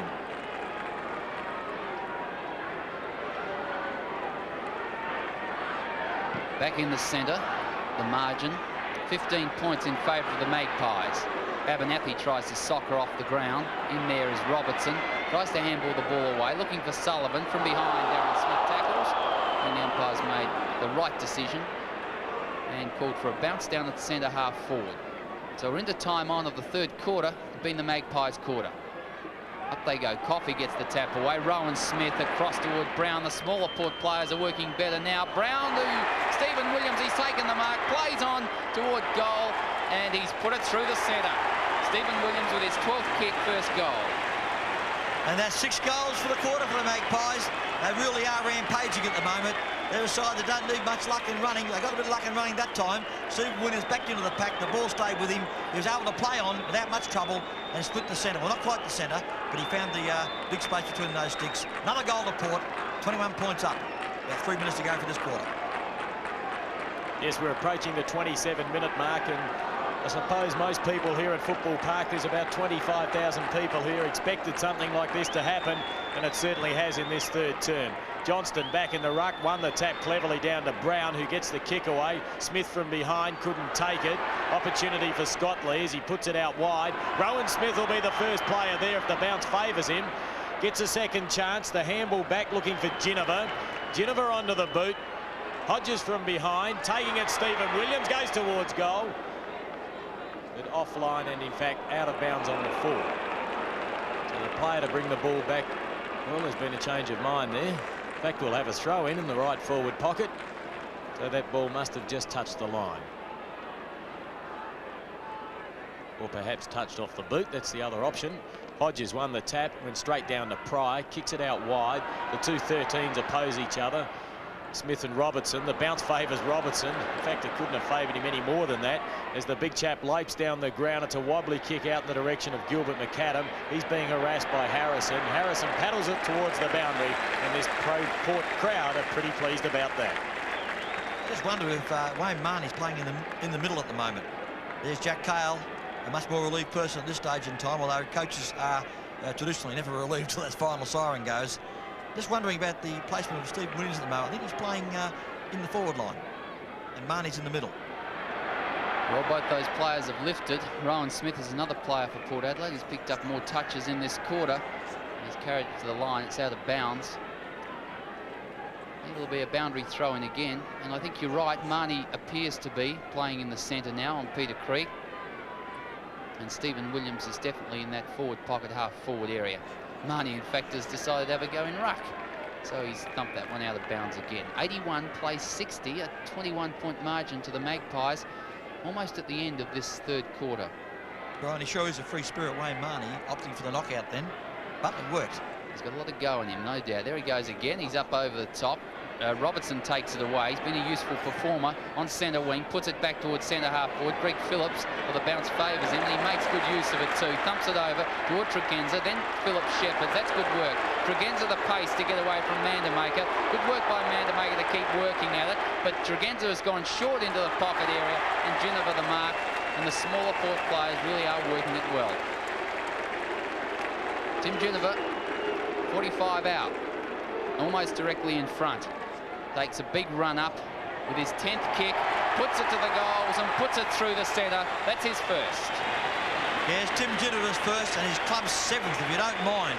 It has been a resurgence by Port Adelaide. Every time you see the ball fall to the ground, a black and white jumper seems to be there to pick it up. And more importantly, the kick-up field always seems to go to a teammate. And Port really are storming the Bastille, as I say. And it's hard to see Central getting out of it now. Incredibly, the Magpies have kicked 7 goals in this term, and they really are high-rolling at the moment. Players running back to congratulate Greg Phillips on that marvellous piece of defensive play as the ball goes out behind. Now the bounce is favouring them as Rowan Smith goes forward. He spears out a pass. Hodges is the target. 2 grabs, he's taken it. Well, he appeared to be underneath that, but that's a very strong mark. And whilst getting off to a slow start, he now has an opportunity to post his 3rd goal. And mind you, they'll all be coming in this 3rd term. 87 plays 60. Port Adelaide lead by 27 points. Kick number 9 for Hodges. It's 6 in this quarter. And he's kicked 3 goals this term. And the Magpies look unstoppable now. Sure do, Kim. It really must be disheartening for Central, who have played so well for the first half of football and probably deserved a bigger lead than they enjoyed at half-time. But nonetheless, who can deny this marvellous fight back by the Magpie machine? They have just stormed the goals continually. And Scott Hodges, as I said a couple of times, has jumped out of the ground with 3 good goals, and certainly Port look good at this point in time. The margin 33 points in favour of the Magpies. Who would have thought this at half-time when they trailed by 13? The Bulldogs have fallen in a hole, and the Magpies certainly have risen to the occasion. In the centre, Johnson towards Stephen Williams playing at half-forward. Abernathy provides the run, puts it out wide. Hodges again on the lead. Oh, he didn't take the mark, but he must get the free kick. It was not a good tackle. It was not a good attempt to spoil it, mark by Brendan Sikadik, should I say. Mark Botka, and it wasn't. Hodges is about 45 metres out from goal. An outstanding performance from him this quarter. Coach Neil Curley watching from the side, and he wouldn't be happy with this quarter. Hodges toward the goal front. The umpire has not moved at all. He's kicked 4 goals for the quarter, and at 3-quarter time, Port Adelaide going 14-9-93, leading Central. No, 15-9-99, should I say, leading Central 8-12-16.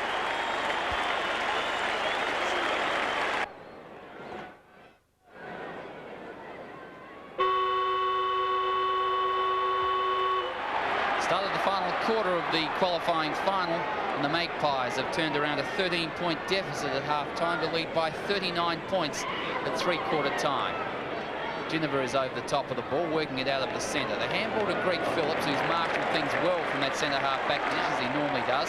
Finds Tregenza across to Fiarchi, who's well down ground. Lee in defence for Central District. Puts it back to centre wing. Jamie Thomas the mark. Thomas is on defensive side of centre wing, in fact. Puts the ball short toward half-forward. Lally. A lot of distance covered. He puts it into the true centre half-forward position. Mandamaker decides not to go. 2 Port Adelaide players spoil. Comes to ground. Gilbert McAdam over the top of the ball. Hasn't been able to get away today. Robertson tries to get it out to Smith, but Port Adelaide do it well. Abernathy across toward Hutton. He finds Rowan Smith.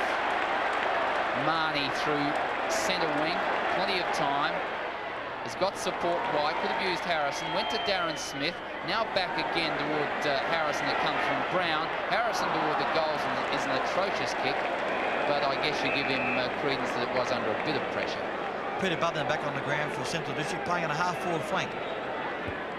And also Curley's made another move. He's finally put Gilbert McAdam to a centre wing, and he's opposed to Rowan Smith. So the man with the football is Brenton Sikadick.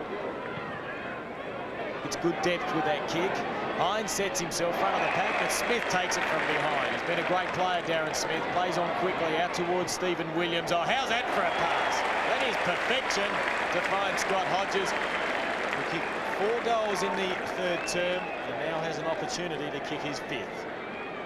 It's almost casual football, that, by Stephen Williams. He certainly sized up his option and absolutely made it a certain kick to Scott Hodges. And Hodges leading perfectly. Everything was correct. Hodges lines it up. It's not coming back, though. 1 point only. Port Adelaide 15-9-99, leading Central 8-12-60. Waiting for the kick from full-back.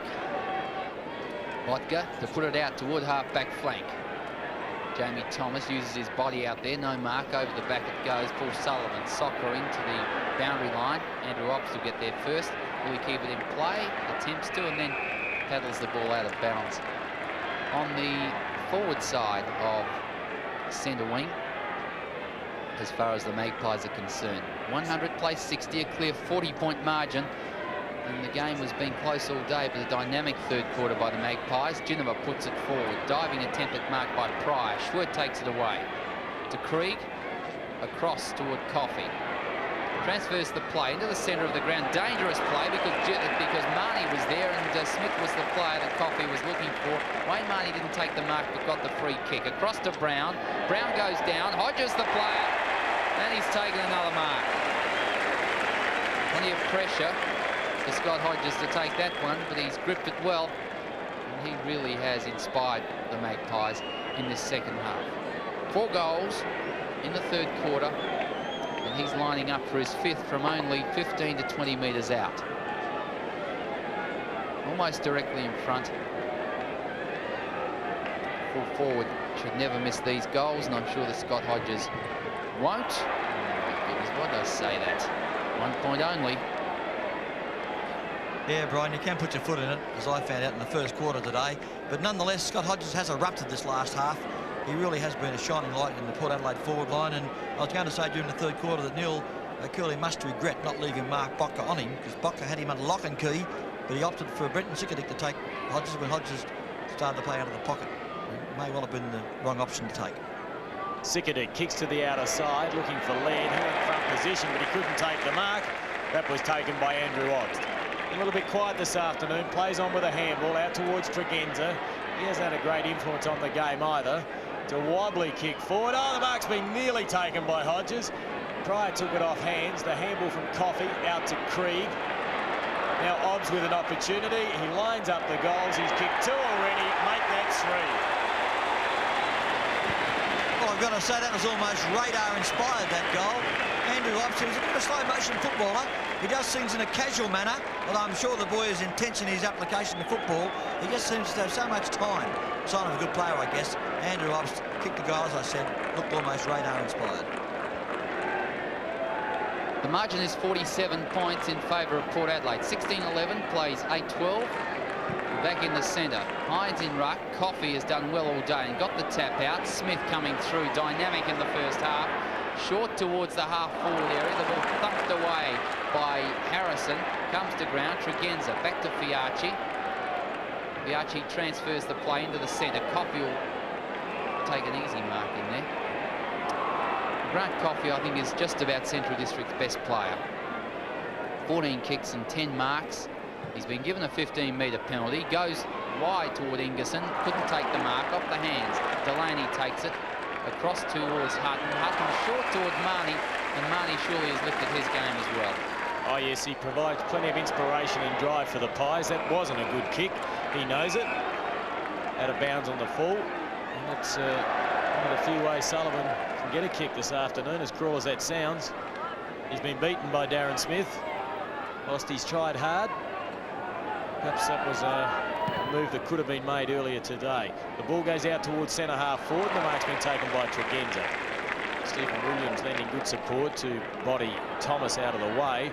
Now Phillips has the football. He kicks it out wide, looking. Oh, you can see that happening. Well, no damage done. I thought Johnston may have seen Fiachi coming.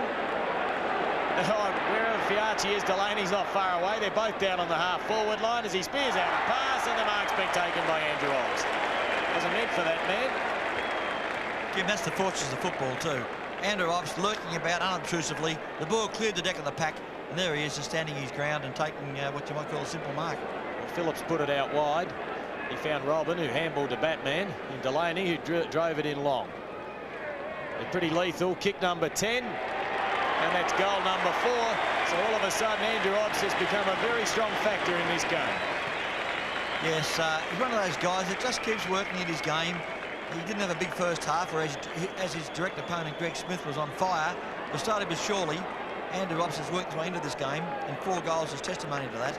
2 this last quarter, and Porter careering away. Yes, Port Adelaide 17-11, 113. Central are 8-12, 60. A big margin of 53 points. In the centre again, the tap out. Out of the centre, Rowan Smith across to Greg Phillips, who'll put it toward the half-forward area. Hodges. Bounce eludes him. Andrew Obbs picks it up. He's really lifted his game, as Kim just told you. Abernathy puts the ball back in towards centre half-forward to full forward. Thumped away, comes towards Obbs again, puts the ball back. Marnie is the target. Oh, he'll have to go against a couple of players. Comes off hands toward Ginniver. Ginniver toward the goal, and he's hit the post. Well, I can't believe that, Brian. I really thought that was a walk-up start for a goal for Tim Ginniver. He tried too hard to make it easy. Maybe those eyebrows of his just getting in the way. The ball out with Coffey. Drew the player. The handball goes over towards Schwert. He chances his arm, or he handballs to himself. He could pay the penalty here. Good pressure being applied by David Hines, and eventually that ball goes out of play. And Stephen Schwert knows that he took the incorrect option then in that passage of play, and we'll have a throw-in on the outer side. Incredible to look at the scoreboard. After such an even first half, it reached 17-12 to 8-12. It's a 9-goal advantage to the Port Adelaide side. Ginniver working hard, low to the ground. It's stolen there by Scott Lee. The handball goes back out towards Lally. A good first half, Lally kicking 3 goals. A handball from Williams out towards Marnie, back to Williams, close to the boundary line. McAdam there, picked up by Scott Lee. Play on the call. He goes centre field and finds Jamie Thomas. They should set up a loose man here if the kick's good. Greg Smith, it didn't quite find that player. In there working hard is Hutton, who received a very heavy bump in the 3rd term. Now the ball out towards Rowan Smith. He kicked 1 goal today. He straightens his body. He lines them up once more. Just offline. I'll tell you what, though, that man can kick them from anywhere. 115 plays 60 points. They really are doing it easy now, Port. They're just picking up the ball and kicking it. Wherever it lands, there's numbers. It really is a numbers game, and Port have got plenty of them at this point in time. Sullivan almost takes the mark at centre half back. In there is Lally. He's got a bit of time, gets it across to Gilbert McAdam, who's had a quiet day. Puts the ball to half forward. Ingerson on the lead. Oh, he's had 2 grabs at it. Delaney over the top. Could have been given the free kick, but wasn't paid to Ingerson. But comes back to that player from Krieg. Across it to Robertson. Robertson around the body and offline for 1 point. So the Bulldogs move to 8-13, 61, trailing Port Adelaide 17-13, 115. We've played 10 minutes of the final quarter. I know it's easy from up here, but Jeff Robertson really gave himself no chance, and he threw the ball straight to his foot. He didn't have to. There was no immediate danger of a player tackling him, and he kicked a point that could have been a goal. A little bit of thought. The ball put out wide, and a great mark taken by Abernathy. In front of Bubner. Bubner's had an awful day out. The ball now out wide to Stephen Williams. The Magpies are looking $1 million now. This is the form they displayed right throughout 89 as Tregenza bolts towards the goal. Drew the player over to Ginniver. Oh, brilliant ball. Kenny, oh, he's lost the football. Second chance around his body. He deserved the goal, and that's exactly what he kicked. Ginniver bangs through his second, and the Pies are looking $1 million at the 11-minute mark of the final term. and that was indicative of the plight Central District are in. Tim Ginniver had time to make an error. He lost control of the ball, but still got possession again and popped the ball through. Where early in the game, having made a similar mistake, he would have been swallowed by Central District defenders. But at this point in time, the game is just lost to the Central District people. They really have lost their way in this last half. And the longer the game goes, the worse their plight becomes. Some of the crowd leaving, Central District supporters, and they'll come back again next week for the first semi-final. In the centre, Coffey gets it away to Krieg. Krieg toward the half-forward area. Ingerson leading, could have taken the ball, decided to tap it across. Robertson took it and then tried to get around. Fiachi is back there with Harrison, and Fiachi comes out with it from the back pocket area.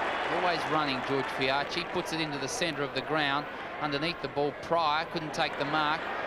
Off the fingers of Tregenza, tries to soccer off the ground. The umpire called to be played on. The handball came out. Bubner is back on the ground. Schwert got the handball across toward Krieg. Krieg goes short to half forward to Jamie Thomas. Jamie Thomas short the lead. Ingerson, and he's got it. And this is what Central District have been wanting, but unfortunately for them, they wanted it about 30 minutes ago. They're 10 goals down, 18-13, plays 8-13. Anthony Ingerson lining up from about 25 metres out. In a 45-degree angle. Interchange being made for the Magpies. Russell Boyd coming on. Darren Smith going off. And Ingerson puts it through for his first goal at the 12.5-minute mark, final quarter. Yes, Anthony Ingerson's first goal, but more importantly, only Central District's second goal for the half, whereas Port in that same period of time had kicked 12. Just showing the giant turnaround of fortunes today. At half-time, it really was, I guess in some ways, the scoreboard was favouring Central District by not enough. They'd done more than their opponents, but gee whiz, now it's an avalanche. Yes, the Dogs had 17 scoring shots opposed to Port Adelaide's 9 in the first half. As Graham mentioned, that certainly has been turned around. And a lot of it's had to do with the fact that Abernathy was moved on to Smith. Abernathy put the ball forward. Boyd's just onto the ground. The handball goes over to Ginniver, and Ginniver's kicked his third. And every week the Russell Boyd comes off that bench. He gets straight into the action, and it was very unselfish play by number 35 for the Magpies. Yes, I dare say most blokes coming on the ground after spending 3 and a bit quarters on the fence would have a shot for goal given the same opportunity. I know I would have, but he opted for the hand pass across to Tim Ginniver lurking near the big sticks, and Tim just put it through. Russell Boyd's goal, no question about that. Good stuff, Russell. And Port 10 goals ahead. It's the margin back to 60 points. And we're in the centre. What a turnaround in this game. Who would have thought it at half-time? Port Adelaide the more fancied side by most pundits today. The free kick to Stephen Williams in the centre of the ground, grabbed high. Looks to be back in that position now. He had a short stint at half forward, I thought, in that third quarter. Fiachi always moving down the ground when Port have the advantage as they've got of 60 points in this game. Stephen Williams puts it toward the full forward area from behind Russell Johnson over the back, beautifully taken by Russell Boyd, tries to look for the handball off and puts it through for a minor score. Yes, well, Russell Boyd certainly wants to give a hand pass away as soon as he gets possession, and players forward of centre would be mindful of that, would run past immediately he gets the ball, hopeful of receiving that quick hand pass. Sikadick's kick wasn't good. It went out the direction of Boyd. Now Sullivan gets the handball away, searching for Scott Lee, but number 12 for the opposing side, and Tregenza puts it back, and he finds Hodges. Well, how easy it's become in this last half for Scott Hodges particularly, and for the Port Adelaide cause in general. They're just doing it so easy. I said earlier, they just kick the ball towards an open space, and all of a sudden black and white jumpers emerge. They're all over the place. They're at the ball all the time, and well, what can you say? Hodges with an opportunity to post his 5th goal. He kicked 4 in the 3rd term. This shouldn't be a problem, and it isn't. That's goal number 5 for Scott Hodges. He's been in bed with the flu all week. I bet he's pretty happy he played this afternoon. 5 goals, and at the 16-minute mark, the Magpies move on to 2014, 134, absolutely thrashing the Dogs, 9-13-67. If anybody had suggested to me at half-time that Port would kick 20 goals in this game, we would have said they'd take leave of their senses. They kicked 6 in the first half. They've now made it 20 by the 15-minute mark of the last quarter. So when you're this far up, the game seems easy. Port Adelaide are winning it out of the centre now, despite Grant Coffey's influence in there. He's working hard. Russell Johnson, he's opposed to. Johnson's tap was great to Ginniver. Couldn't get the ball away. Pretty heavy bodywork. Gilbert McAdam has to hurry a kick toward the half-forward area. Well met by Lally. Now gets the handball across. Gives the chance for Jamie Thomas, but he dumps it straight to Greg Phillips, the marshal at centre half-back. Puts it across to Tregenza. Tregenza to Stephen Williams, who's making plenty of space from that centre now. The short pass to Russell Johnson is perfection. That handball not so good, but Brown picks it up. Across to Abernathy. Runners everywhere for the Magpies, and Abernathy has put it directly through the centre for his first goal. And this is champagne footy from the Maggies. I don't know, it just seems to be football becomes such an easy game when a side gets on top. There isn't much, I guess, Central can do at this point in time, but try and get in the road. But that was oh so easy for Bruce Abernathy coming down the field. Greg Phillips coming off the ground. Played a top game today, Greg Phillips. Coming on the ground is Greg Boyd, one of the few guys, I guess, who was a little bit down when he was taken off the field, but no doubt he'll respond. There's a chance to play in this last 10 minutes of football. Yeah, John Cale just resting two of his big aces in the side, that being Darren Smith and Greg Phillips. And there's no point in them being out there and being injured now, 17 minutes into this final term. 140 plays 67. The ball goes back out to Pryor. In turn, Sullivan, who backtracks to find Sikadic. Back that could be Schwert. No, it was Sikadic. He puts it out wide. Mandamaker there, opposed to Hines, who's now playing centre half back. Hines takes the football. The handle is slick to find Hutton, who drives the ball back, looking for Brown. He'll have to hold his ground. Coming from behind was Sullivan. Pryor picks up the crumbs. McAdam over the top to Krieg. Had a great first half, has been quiet since. Stephen Schwert. And again, you could say that about most of the central side as the ball is driven in long. Oh, ducking his head there was Harrison, but he had enough presence of mind to recover and take that ball over the line. Throw in right forward pocket at the southern end. The action on Nine's Wide World of Sports. Well, that really is adding insult to injury. As far as I'm concerned, there's Greg Phillips just been replaced. No doubt uninjured, and Darren Smith, two of the big guns on the side today, but Jack Cale has opted to let them leave the field in this last 15 minutes of play, which really is rubbing salt into the wounds, I guess. You say uninjured, but in fact Phillips has been suffering from a groin injury, Graham, and I think they'd probably be looking at that and making sure he doesn't aggravate any further, and the trainer's probably putting some ice on that. Abernathy's kick toward the half-forward area, a free after disposal.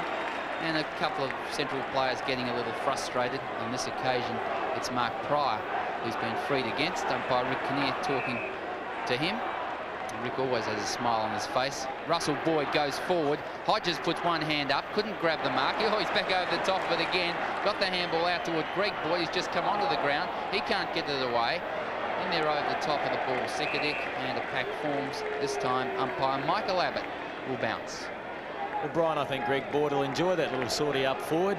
As most people may remember, he did start his football on a half-forward flank, and in fact, I can remember playing against him at Prospect Oval, and Brian, you were roving.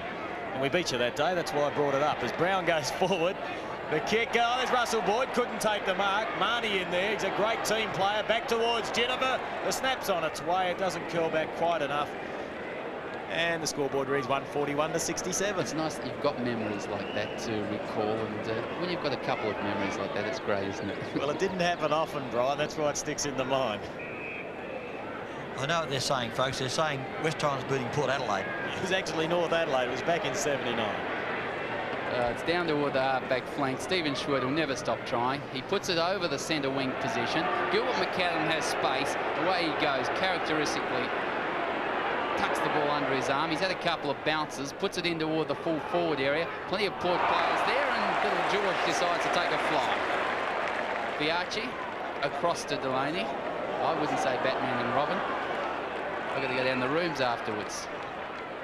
Russell Johnson towards centre wing, not a strong kick at all. And Pryor, the bounce not favouring Central District at all. The handball across by Brown to northeast, across towards Stephen Williams. Williams will go short to centre half forward to Russell Boyd, who might have decided to play on, but has gone back and he'll have a shot at goal.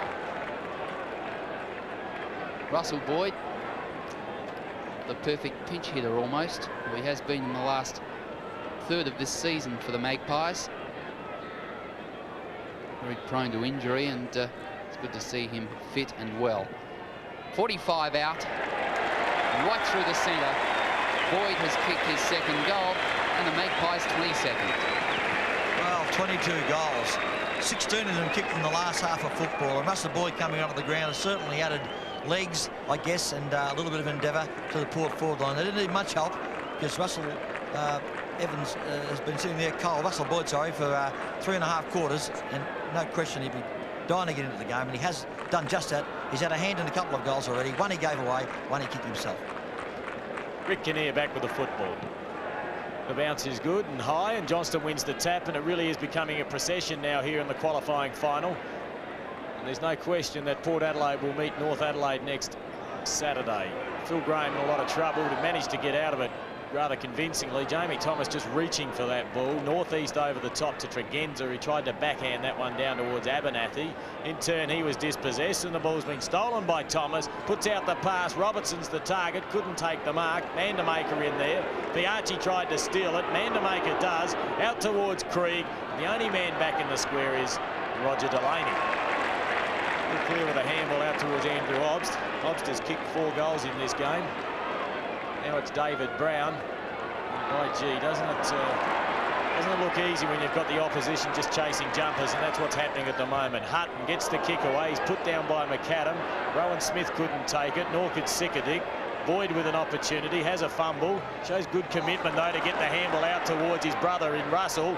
Now the handball, Geneva. Rowan Smith, this will be a goal. That's his second. Guys hit the post. Well, he's the best kick in the league, and he's let us down. Yes, I got to agree with that. Most of us would have said that's a goal for sure. Rowan Smith hit the post on that occasion. He kicked 1 goal 2 for the match, which is a very low scoring rate for Rowan Smith. Scott Lee from defence towards centre wing. Greg Smith the mark. As we said before, an outstanding first half. Best player on the ground, but has been quelled in the second half. The move by John Cale of Abernathy onto him really has upset Central District and prevented them from doing much in that third quarter. Smith was a real driving influence. George Fiacci puts it out of bounds. It'll be another throw in centre wing. And the funny thing is, Brian, Bruce Abernathy doesn't play what you call a tagging role in the true sense of the word. He plays his own game as well. He not only gets kicks and restricts his opponent, but he doesn't just sit on them all day. Brown just tried to hand that out towards Hutton. That's come off the boot of Jamie Thomas, and the free kick will be taken by Fiacci. Yes, he's a very disciplined follower. In fact, the free kick will go back towards Andrew Obst. A disciplined player, Abernathy, a great player. Certainly made his mark in Victoria when he was there. Short pass into Johnston. Oh, he played on and he's caught. That man had to be close to holding the ball. Lally to Thomas over the top. Krieg with a chance. Fiacci and Krieg both stopped. Close to the boundary line is Hutton. He gets the effective kick away. Setting himself was Marnie. Sullivan couldn't take it. Johnston in there. He lost possession. Obbs now with an intelligent handle. Clever work out to Rowan Smith. In turn, he goes to Russell Boyd. Perhaps that wasn't the best option. Scott Lee intercepts out towards Philip Graham. Has time for a bounce. A handball over to Gilbert McAdam. Mandamaker on the lead, and that's the player he finds. Well, what can you say? The boos go up. Why, I don't know. The crowd seemed to be very anti-Rudy Mandamaker today. I can't work that one out. But he made the perfect lead and picked off the pass comfortably. And Rudy's had a rather tough day today. 5 kicks for the entire match and 1 goal only to his credit. He kicked the 3rd goal of the game for Central. And he's just kicked another point, so he won't improve on that total. The Dogs move on to 68 points, trailing Port Adelaide 148 as we approach time on in the final term. It's always cruel sometimes watching the side go down. It offered so much till half-time, and now it's just a procession where Port Adelaide have just gone from strength to strength, and Central, unfortunately, have dropped off. 21,763 people at Football Park today for the qualifying final. Obst across toward Rowan Smith, down toward the centre wing. Using his body was Abernathy. Kept the ball in front, and I think quite happy to see it go over the line on centre wing. Out of bounds, 148, plays 68. That's an 80-point margin. That's, in fact, a 93-point margin turnaround since half-time. Amazing. The kick by Brown, who really has lifted. Down toward Russell Boyd. The ball thumped away from him by Sullivan. Picked up in a short pass across. Ginniver was looking for Marnie. Didn't quite find him. Scott Lee did it well. Across to Schwert. Schwert toward Graham, or a little slow in getting his kick. Goes toward half forward. And plenty of Port players there to gobble that one up. Stephen Williams says, I'll do it. And he puts it out toward the half forward area. Paul Northeast has come well down from that position, but he's got a pretty confident player there to beat in Stephen Schwert, and they carry it to the line. I wonder, Brian, if Paul Northeast is looking for his second goal. If you cast your mind back to about the 20-minute mark of the first quarter, he was the guy that kicked Port's first goal. And since then, they've kicked 21 more. Listen, one fellow commentator up here said he wouldn't kick it. Just thought I'd bring that up. What I said, actually, the words were, a goal from there is out of the question. Nevertheless, it's Rick Kinnear officiating in his 24th final to bounce the ball once more on the outer side. We've had 90 seconds of time on. The ball goes down towards Stephen Schwert, and as Brian mentioned, he won't stop trying. He's got a heart as big as himself. Puts it up high. Thomas underneath it. Clever mark that was. He used his body to perfection. The handball searches for Robertson. His left-handed handball finds Gilbert McAdam, who draws the play, gets it over towards Ingerson, who lines up the goal. The left footer has a shot to the unprotected goal face. But that's the story of the day as the ball goes to the right of the goal post, through for another minor score. 69 plays 148. We've had 27 minutes of the final term. The centre half forward area. Off the hands. Obst is there. Puts the handball up in the air in hope, I think, looking for Northeast. Back there, Gilbert McAdam bundled out of the way. Northeast bodywork is very good. The handball out by Gurdon. Finds McAdam again. Handball across to Robertson, deep in the forward pocket. Tries the reverse punt and misses. 1 point only to the score. Doesn't help Centrals at this stage. Then 9-16-70, trailing Port Adelaide 22-16, 148. We're almost 2.5 minutes into time on. As I recall, this quarter, Jeff Robertson's had 2 shots for goal, both left footers, and really gave himself no chance then. To do a reverse left footer from there was, well, I guess not on. Hobbs had the football, gave it to Ginniver. In turn, he put it over towards Rowan Smith, who's enjoying the freedom of the wing. He's had 3 bounces, make that 4. It'll go over to Gregory Boyd. That player has a chance to put it in turn to David Brown. He finds that player. They run themselves into a little bit of bother, but Rowan Smith runs down, and he hooked it back, but not enough. And perhaps just getting a little bit casual with their work, and why shouldn't they be? 149 points, play 70. We've got about 1 minute remaining of this game. And would you believe that was Rowan Smith's 3rd point for the quarter, Kim? Botka is in the back pocket with the ball. The short pass covered only 15 metres or so. He'll put it toward the half-back flank area. Sullivan, Russell Boyd, spoil away from Sullivan to Ginniver. Really has lifted in the second half. Puts it in towards centre half forward. Meeting the ball there is Scott Lee. He's worked hard.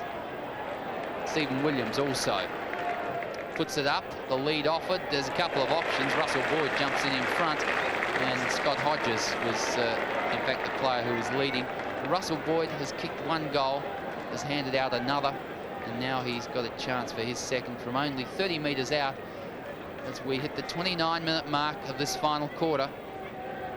A convincing win to the Magpies in the qualifying final. Russell Boyd has put that one through just for his second goal, and the Magpies go on to 23-17, Central District to 9-16 on Nine's Wide World of Sports.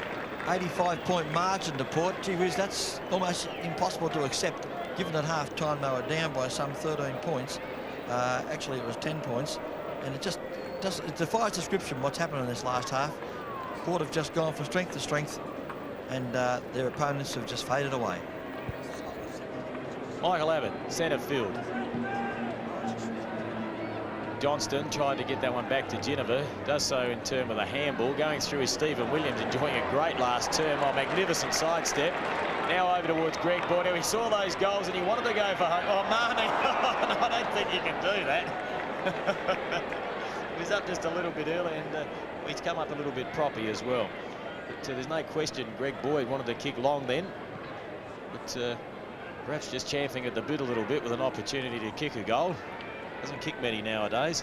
Out there is Obbs, paddles it back, dives on top of the football again, and stolen by Stephen Schwert. Krieg is there, great tackle by Ginniver. Keeps the ball in play. That was clever football. In fact, he's put it back towards Greg Boyd. He uses the run of Stephen Williams. This is very easy for Port Adelaide at the moment, but that kick wasn't good, and the mark's been taken by Scott Lee. So I must rate Scott Lee very highly for Central District today. Puts it into Gilbert McAdam. Defensive side of centre. Run provided by Graham. Graham is through centre half forward. Puts it deep into the forward pocket. Man to make the aim. From behind, the spoil came from Hines. And Harrison to the safety of the line. Puts it out of bounds. We've played almost 31 minutes in this quarter. And Central District players, and I think Port Adelaide players for that matter, will be fairly tired. It's been a long afternoon. Perfect conditions at Football Park. Boundary throw. And there goes the siren to win the game. Port Adelaide running out convincing winners 23-17, 155. Central District 9-16, 70.